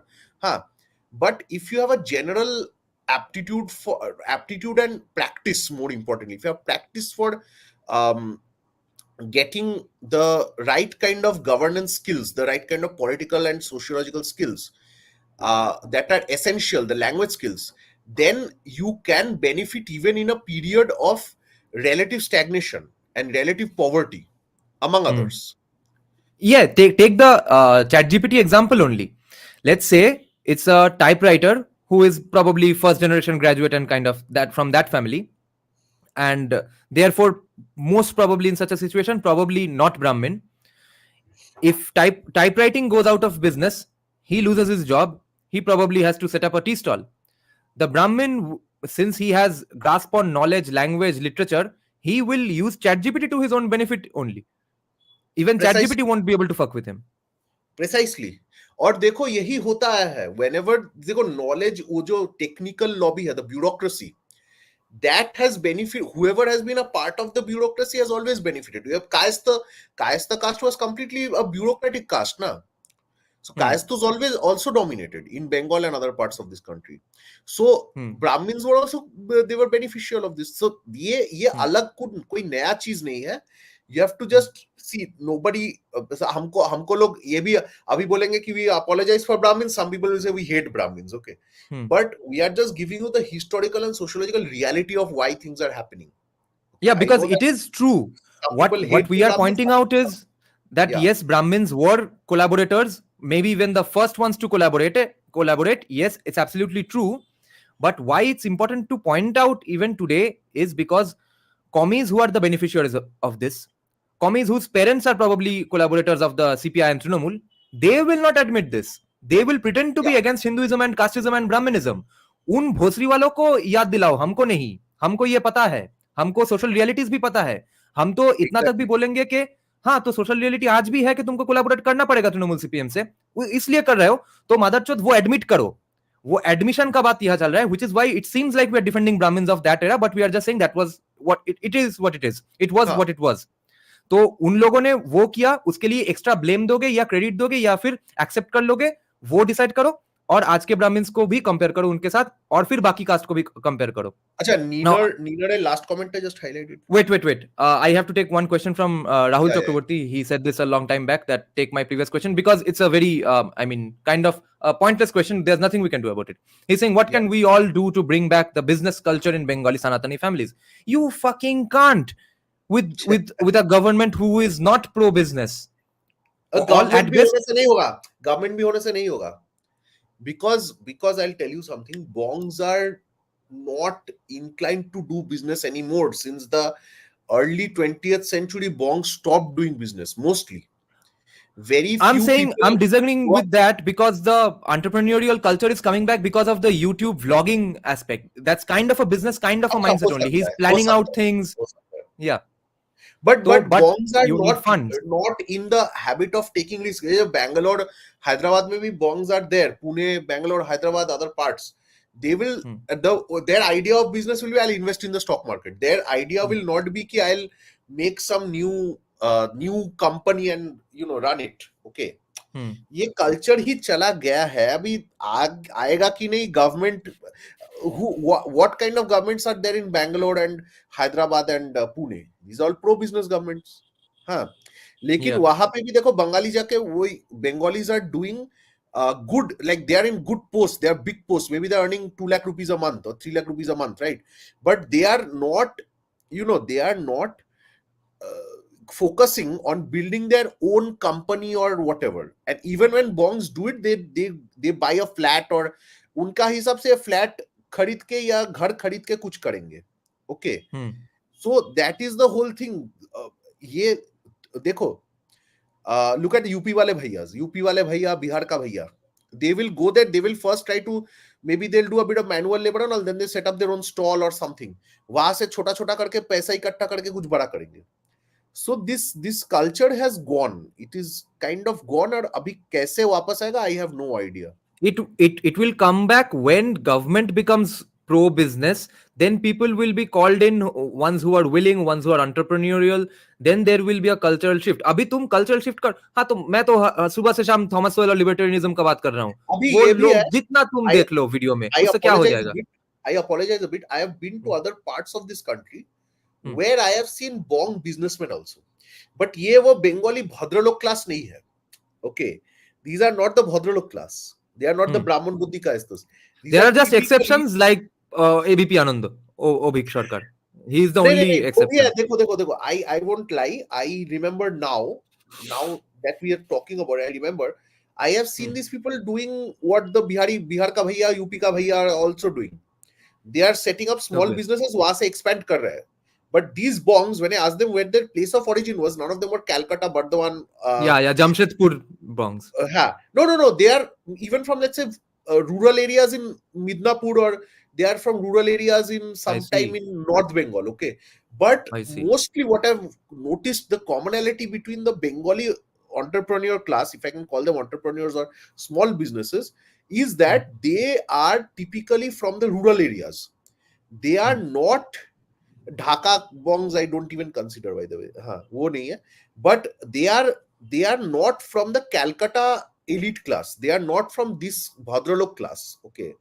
Calcutta ही नहीं है. मतलब बर्धमान ये वो, they are not from the Bhadralok class, who are still the dominant class when it comes to the narratives. Okay. ये वो लोग हैं जो यूपी बिहार के लोगों से इन्फ्लुएंस्ड होके कुछ कर रहे हैं या अपना ही कुछ एंटरप्रेन्योरियल स्पिरिट है लगा रहे हैं. वो अलग बात है. Okay. So let's see. Perhaps they are the future. They are the future, not the Bengali Bhadralok sitting and lecturing you guys on YouTube.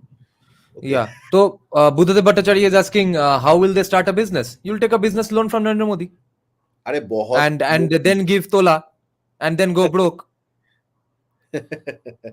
Which is why I'm saying that I've gotten this comment from many viewers, or one viewer repeatedly. I don't remember exactly. Maybe he has unsubscribed by now. He kept saying that do more business friendly podcasts and do more pro business podcasts and bring this Bengali entrepreneur and all to change the culture of Bengali youth who are watching vlogs and all. So how can that happen? A guy who's all day fantasizing about a chicken leg or mutton leg piece going up his asshole, and how oily it is, how soft it is, how delicate it is. That guy is going to listen to my business friendly podcast or pro business podcast, assuming my channel is not that already. Then he's going to suddenly think, okay, let's stop being a fucking obese fuck. Let's start a business. And he's going to start a business and not give tola and succeed. And we all live happily ever after. What is the point of this kind of fantasy? Take this. Yeah, no, can you okay, I'll do this, but also can you highlight Nina's comment जहाँ पे वो बोला था कि this will cultural capital genetics के साथ confused होता है, because that is a very important part of Bourdieu. Okay, हाँ ये ले लेते हैं, फिर वहाँ जाएंगे. Educated people fall for communism, especially in okay. Oh, this is a very common thing. देखो, ये having thought through this for almost a decade now, I came to the realization that people just mimic elites. Okay, तो देखो America में भी तो there are the educated, university educated people, they are socialists, they are leftists, right now. That's the whole point. Now, having analyzed the global left, I can simply say that people are very stupid. See, most people, they just mimic the elites. Gujarati society mein the elites are like Ambanis, so people try to be like Ambanis.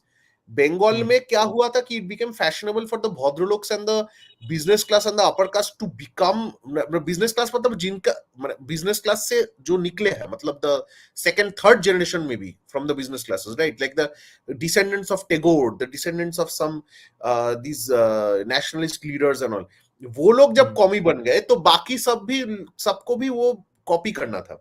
People copy. People, you go to a college, engineering college or any other college, you will see that if the college is dominated by SFI, the young trendy people all become SFI. If the people are ABVP, they will all become ABVP. Okay, yeah, most people now they have a very limited capacity for originality. They end up mimicking the elites of their society. Okay? The mimetic desire to monstrous double. Yes, ये Rene Girard जो you read it from Weber, right? No, Gerard. Girard, na? हाँ, Girard has said that, Rene Girard. We'll have to talk about it another day. So you have to understand that's why people don't adopt an ideology for the goodness or badness. They adopt an ideology because the mostly the elites are doing it. Because they think, and it's not even because it's just the elites. The elites is actually a coincidence. They think subconsciously that okay, that guy seems to be successful, that guy seems to be elite, maybe that his practices made him do that, maybe that's why I need to do this. It's almost ritualistic, it's almost superstitious. You won't probably succeed doing those things. That is how puja path was incentivized, that is how Hindu culture can be incentivized. It has to be done by the elites, and they have to show that doing this has worked for me, which is why I keep on saying you can't endorse Hinduism, vegetarian diet, anything if you are an obese fuck. If you are unfit, no one's going to give a shit about your diet. लोग शाहिद कपूर को देख के vegetarian बन जाएंगे, but why the hell will without realizing that he become a vegetarian? That is the other question. Yeah, without realizing that Shahid Kapoor is hopped up on TRT. हाँ, क्या even though Shahid Kapoor is hopped up on TRT. वो जो भी हो, but Shahid Kapoor will say I'm a vegetarian, pure vegetarian, right? So they will perhaps mimic Shahid Kapoor because they want to look like Shahid Kapoor. That's the whole other point here. No, they won't. People are not that stupid because they know that Shahid is probably lying, and nobody around them, no one single vegetarian looks like that. So they won't do it just because it's elite Shahid Kapoor saying it. They will only do it when it's at least kind of believable. Or maybe rich white people becoming vegans, maybe that will help. That's the other thing. Even rich white vegans are unfit because they are commies who don't work out. Unfit but fit, वही मैं बोल रहा हूँ कि वो logical या illogical नहीं है. ये जो elite class करेगा वही करेंगे. Okay. And that elitism is regional. जैसे मैं बोल रहा हूँ कि गुजरात के लोग probably they love Anant Ambani's wedding. But in Bengal and Tamil Nadu we will look down upon it. Okay. क्योंकि हमारे elites यहाँ पे क्या करते हैं? हमारे elites right. They don't necessarily show off that wealth. Okay. Yes. और elites मतलब वो नहीं कि the highest class of elites, not Abhishek Banerjee, not Prosenjit, not Dev and all these. I'm not talking about these elites. Okay. But look at our Bhadralok elites, Amartya Sen. You think Amartya Sen's daughter will have such a lavish wedding? No. Right. That's the other point, that we choose the kind of elites depending on the power structures of the region. And the day Nandana Sen does a lavish wedding, immediately I'll tell you, next fucking morning Bangla Pakho will say, see, this is how we Bengalis really are. This is the Bengali pride we were been talking about. This is real Bengali culture. They will shift like that. वो भी है. अच्छा, let's take Niners that comment. Some people misinterpret cultural capital for genetics. This is like unknowingly you have stumbled upon the basic aspect of what Bourdieu's this thing is. The Bourdieu's agenda is. Bourdieu जो बोल रहा था कि तुम्हारा जो taste है, you have superior taste in music, you have superior taste in literature, knowledge, culture, whatever, food, वो जो भी हो, you think that you are talented, that's why you can understand Hans Zimmer ka music, or you understand John Williams or somebody's music, right? Dario Marianelli's music, but or Mozart or Beethoven, whatever suits you. Because a rickshawala is not so talented, then that's why he listens to Lollipop Lagelu. Because Lollipop Lagelu is essentially simplistic and stupid. हाँ, और उसका दिमाग नहीं है कि वो he will understand Mozart. But Bourdieu यही दिखा रहा है कि ये जो पावर स्ट्रक्चर्स है इसी ने बनाया है. If you are able to listen to Mozart and Beethoven from a young age, you are probably from a kind of family who has listened to these things and cultivated that culture. That's why you are okay with it. Brain और ये chemistry has nothing to do with it. Exactly. तुम्हारा मतलब हो भी सकता है, but clearly No, मैंने but that's built up because you grew up listening to it. Your brain's neurons got developed listening to Beethoven. Yeah. So that is the whole thing that so I know a person who listens to classical music, Beethoven, Mozart, other things like Tchaikovsky and all that stuff, and that person also listens to Shubh and this one क्या बोले वो जो किसको shoot कर दिया था, Musewala. Musewala, yeah. So I was like, you like and Honey Singh also. So I was like, you like Honey Singh and all. So that person was like, yeah. So then that person told me that, but I like the beats and all that. वो सब सही है. But then when I turned on a 70s ka Bollywood song, which was a bit loud, then that person did not like it. So I was a bit confused. But then I understood that this person's influences came from a Bengali Bhadralok family. So Tchaikovsky and Mozart, I understood. Or then what happened is this person lived in Delhi for a long time. So the elite Punjabis that studied with this person in their high school or college, that person picked up this Sidhu Musewala from there. Okay. So ye taste ka, now this person is a now elite kind of person himself. Okay. So kya ho gaya ki this guy, he is now the influence. तो अभी लोग सोचेंगे अरे वाह ये तो मूसेवाला भी सुनता है, ये मोजार्ट भी सुनता है, बहुत like कितना रेंज है. But this person hates Bollywood music. Okay. Yeah, so what I realized is Bourdieu is talking about this, the cultural capital जो होता है ना, that is cultivated in different parts, different fields. Bourdieu इसको field कहता है because Bourdieu was a rugby player. So he compared that with that. So he said that देखो, if you are in a field, let's say you are in a field full of bong bhadraloks, then you will have to play by their rules. If you are in a field of gujjus, you will have to play by their rules in that field. Okay. तो तुमको field के हिसाब से कुछ खेल के तुमको अपना छोटा कुछ you have to make small incremental changes according to those rules. And that's what we are all doing. So like I said that if so I asked that guy that if you, let's say, go for a job interview, because I'm very interested in the kind of music people listen to and how that develops. Okay. So say that's a sociological aspect in my character, right? So I said, let's say you go to a job interview in a good big company. Big company matlab ekdam elite class Tata Fata kuch something like that. Okay. So they were like, I'll go. And then I said, what if they ask you what kind of music you listen to? Will you say Musewala or Shubh? Or will you say, I listen to Doverlane and Mozart? तो उसने बोला नहीं भाई, वहां पे तो I can't say Shubh and all this stuff. Okay, I can't say I listen to Honey Singh, Yo-Yo Honey Singh. I will say Mozart, Beethoven, all that stuff. So that is the whole thing कि तुम्हारा जो image है तुम्हारा, it will be according to the elites of that part, right? अभी वो जब party करने जा रहा है उसके पंजाबी दोस्तों के साथ, then he is listening to these other songs. Now they are the rich elites of that part where his social life is, right? So ये जो है ना, ये consumption thing is very important. और इसको लोग genetic समझते हैं, ये genetic कुछ नहीं है. It's about how you are able to how your power structures have influenced your taste.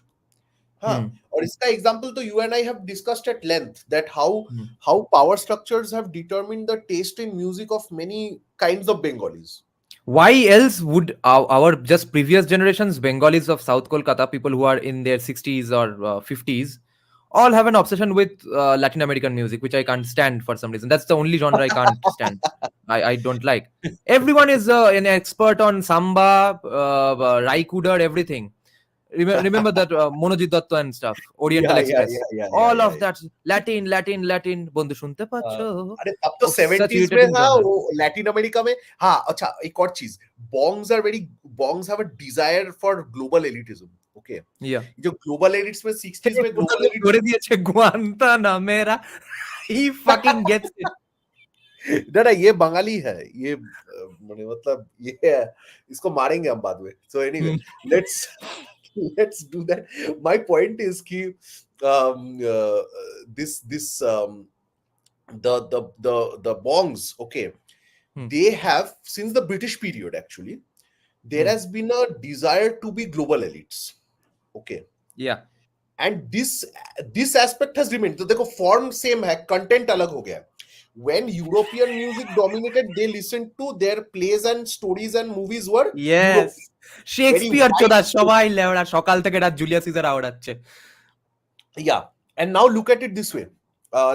जब ये लोग ये एक तो टाइम था शेक्सपियर का, और खाना भी देखो, चिकन कटलेट, हाँ, some fries with fish and chips kind of a situation, हाँ, वो ब्रिटिश है पूरा. फिर क्या हुआ? From the 60s, the European hegemony is declining.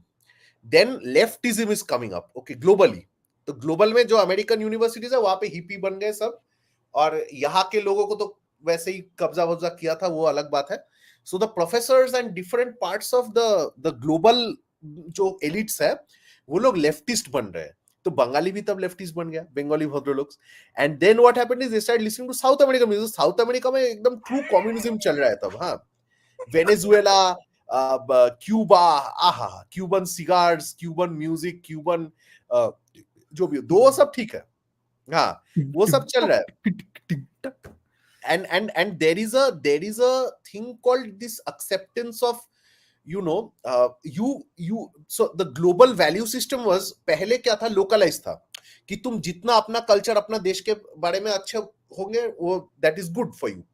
But what happens eventually is, now the globalist culture of the left has always been a global movement, right? And when the left dominated in the USSR, and the USSR slowly influenced the academia of different countries, right? Then the elites who are educated elites, they started influencing the the local people. And what happened is, the left is global. तो तुमको वो celebration के तौर पे you are listening to South American music, whether you like it inside or not, it doesn't matter, but you have to appeal to that globalist sentiment, right? So यही बात है.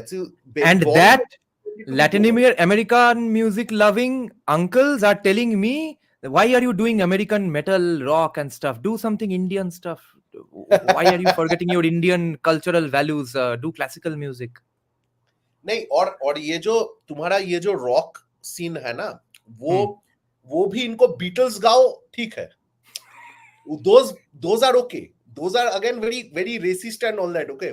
Beatles गाओ ठीक है, अंग्रेजी रॉक गाओ ठीक है, वो जो हेडबैंगर मेटल है वो नहीं ठीक है, वो तो पियर्सिंग टैटू करवा के पागल मालपुरो, okay, वो सब नहीं होगे.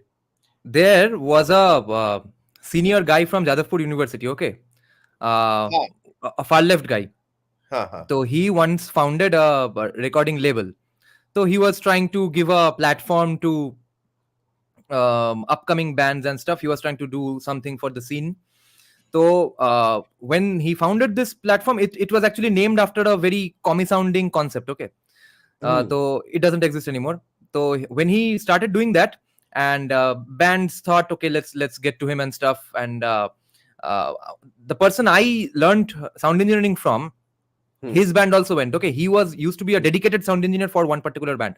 So when they went there and made him listen to his songs, that guy, who's an absolute nobody, who has just done some graduation and masters and likes music and has opened up a record label, then after going and meeting that person, they realize he's actually is planning to give feedback on the songs as well. He said, I don't like the mixing of this. Can you increase the lows and decrease the highs and treble and stuff? So they rejected the idea.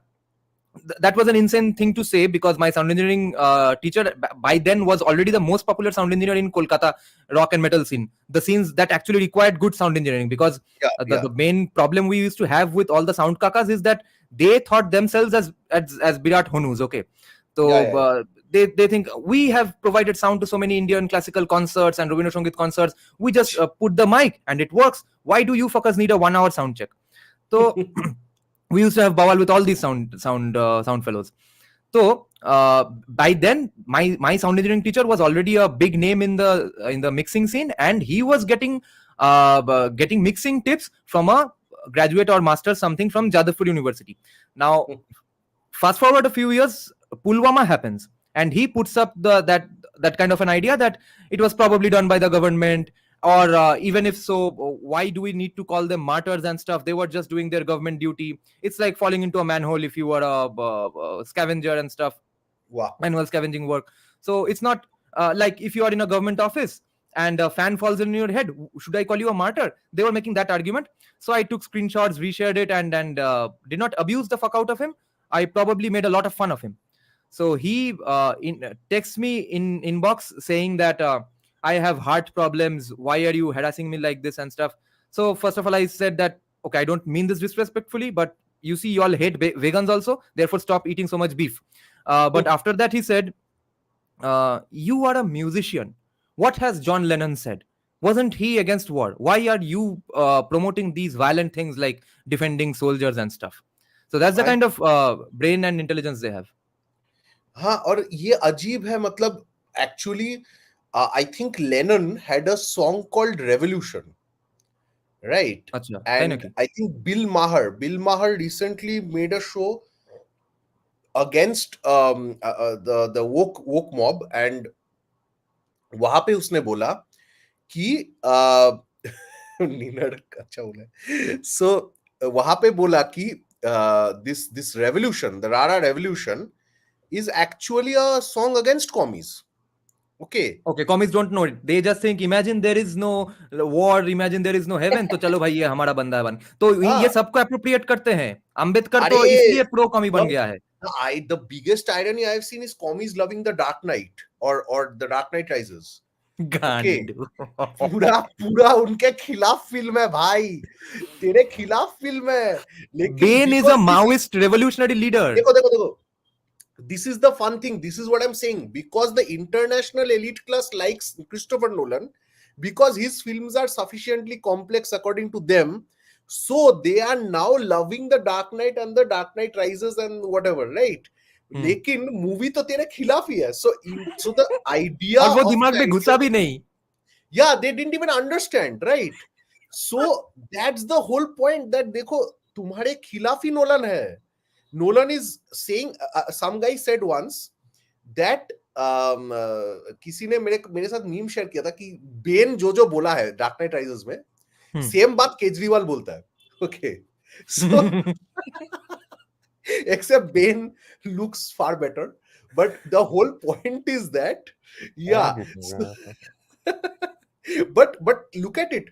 देखो Ben करता है, उनको अच्छा लगता है. Joker, the whole message was that you don't like anarchy, bro. You don't like a revolution. तुम लोग सब बोलते हो revolution अच्छा लगता है, but revolution जब आता है तुम्हारा पूरा पटके हाथ में आ जाता है. ठीक है, लेकिन because the global elites love Nolan, that's why you love these movies. यही तो मैं बोल रहा हूँ कि when you try to understand why bongs are commies, this is because of global elites commies बन गए, तो हमको भी कॉमी बनना था. अभी मारवाड़ी और गुजराती को लोग गाली क्यों देते हैं? Because they don't step on that same, they don't play that game exactly. उनके लिए जॉन सीना नचनिया है, उनके लिए किम कार्दाशियन नचनिया है. ठीक है, उन नचवा के छोड़ देंगे. Salman Khan, Shahrukh Khan, Amitabh, everyone is a nachaniya for them. And they don't give a damn about all this. You know, पैसा फेंको, तमाशा देखो.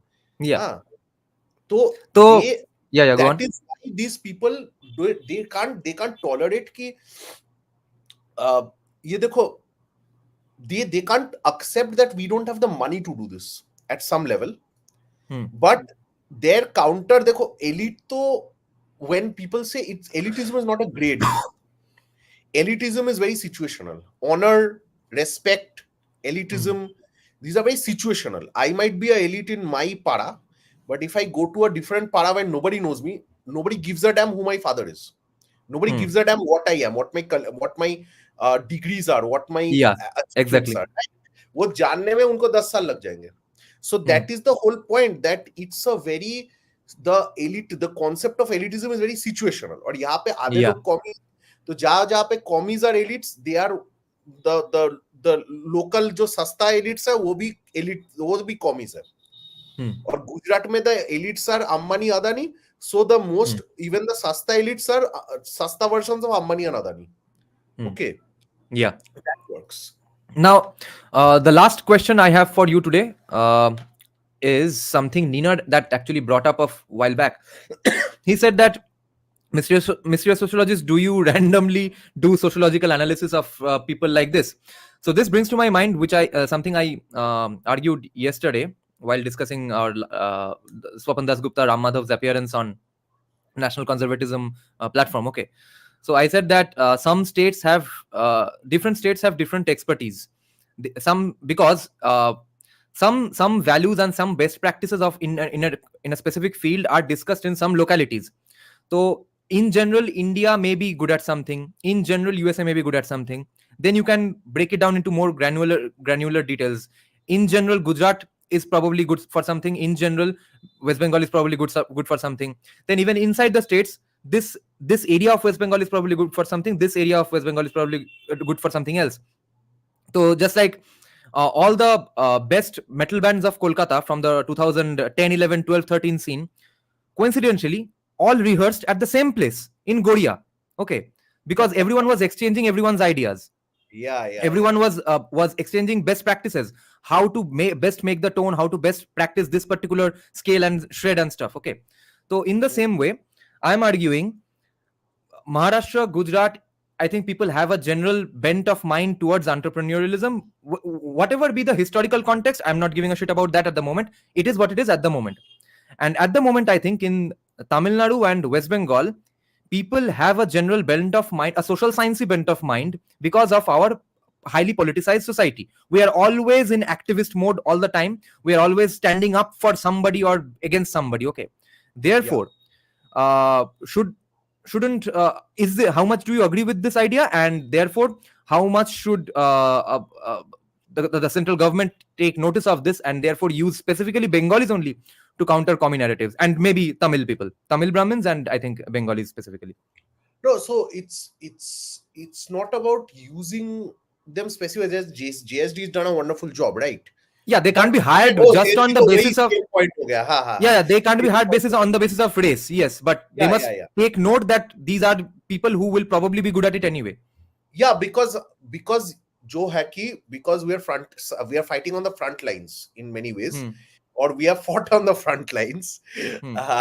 So we know the enemy far better than those who have not seen them, seen the enemy.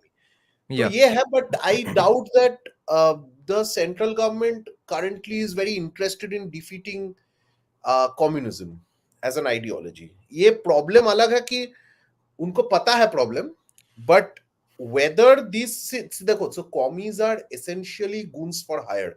This is what I realized after a lot of thought, that why are capitalists funding commies? ये मुझे जब लगा झटका, then I realized that the system also sometimes promotes commies because they want to destroy someone else's competition, somebody's competition, right? So this is a reality that we have to start accepting, that the system, the governments, the industrialists, who are definitely a big part of the system, always have been, ये लोगों को कोई interest नहीं है communism को खत्म करने में.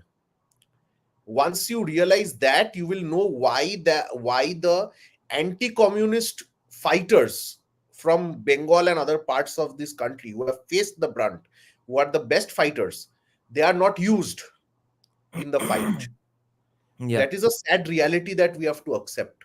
Yeah, what you pointed out during what I said in our phone call conversation about Dr. Kaushik Gangopadhyay, who is in the mode of the S.N. Balagangadhara, Jacob de Roover wing of Indic ideas, with whom probably you and I don't agree much.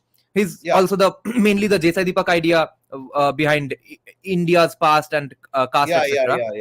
But him being a Bengali Brahmin, him growing up in this situation, he immediately caught something which ended up agreeing with our idea absolutely, that I said that sir, ultimately all these communists are Brahmins only in Bengal. He said they are basically opportunists.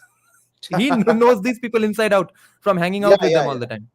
Ideology में अलग कुछ नहीं है. Same, remember the Christopher Nolan argument. The ideology does not appeal to anyone. It's just the elites who appeal. Okay. And इसमें कुछ है नहीं, वो अलग से बनाना पड़ेगा हमको. Once the elites are Hindutwadi, or there are a sufficient number of elite Hindutwadis, you will notice that half the people, जैसे JSD, then you will notice how like hundreds and thousands of people are becoming Hindutwadis. Yes, and apologetic. यहाँ पे elites does not mean Ambanis showing off Indian culture. यहाँ पे the kind of elites that will have to take up Hinduism to promote Hindutvad is a different kind of elitism. A more scholastic, a more social science scholastic oriented Hindutvad. Yeah. Okay then. Thanks for joining, guys. Thank you, Mr. Sociologist, for joining us. Good night. Bye bye. Good night.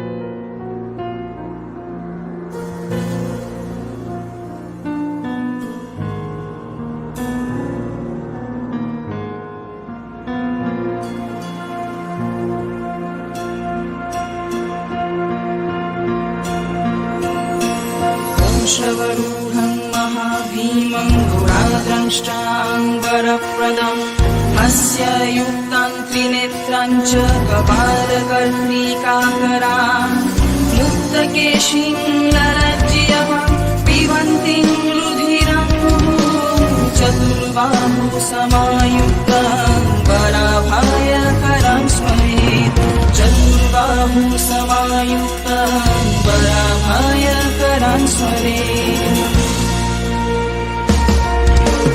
Kali Kali महा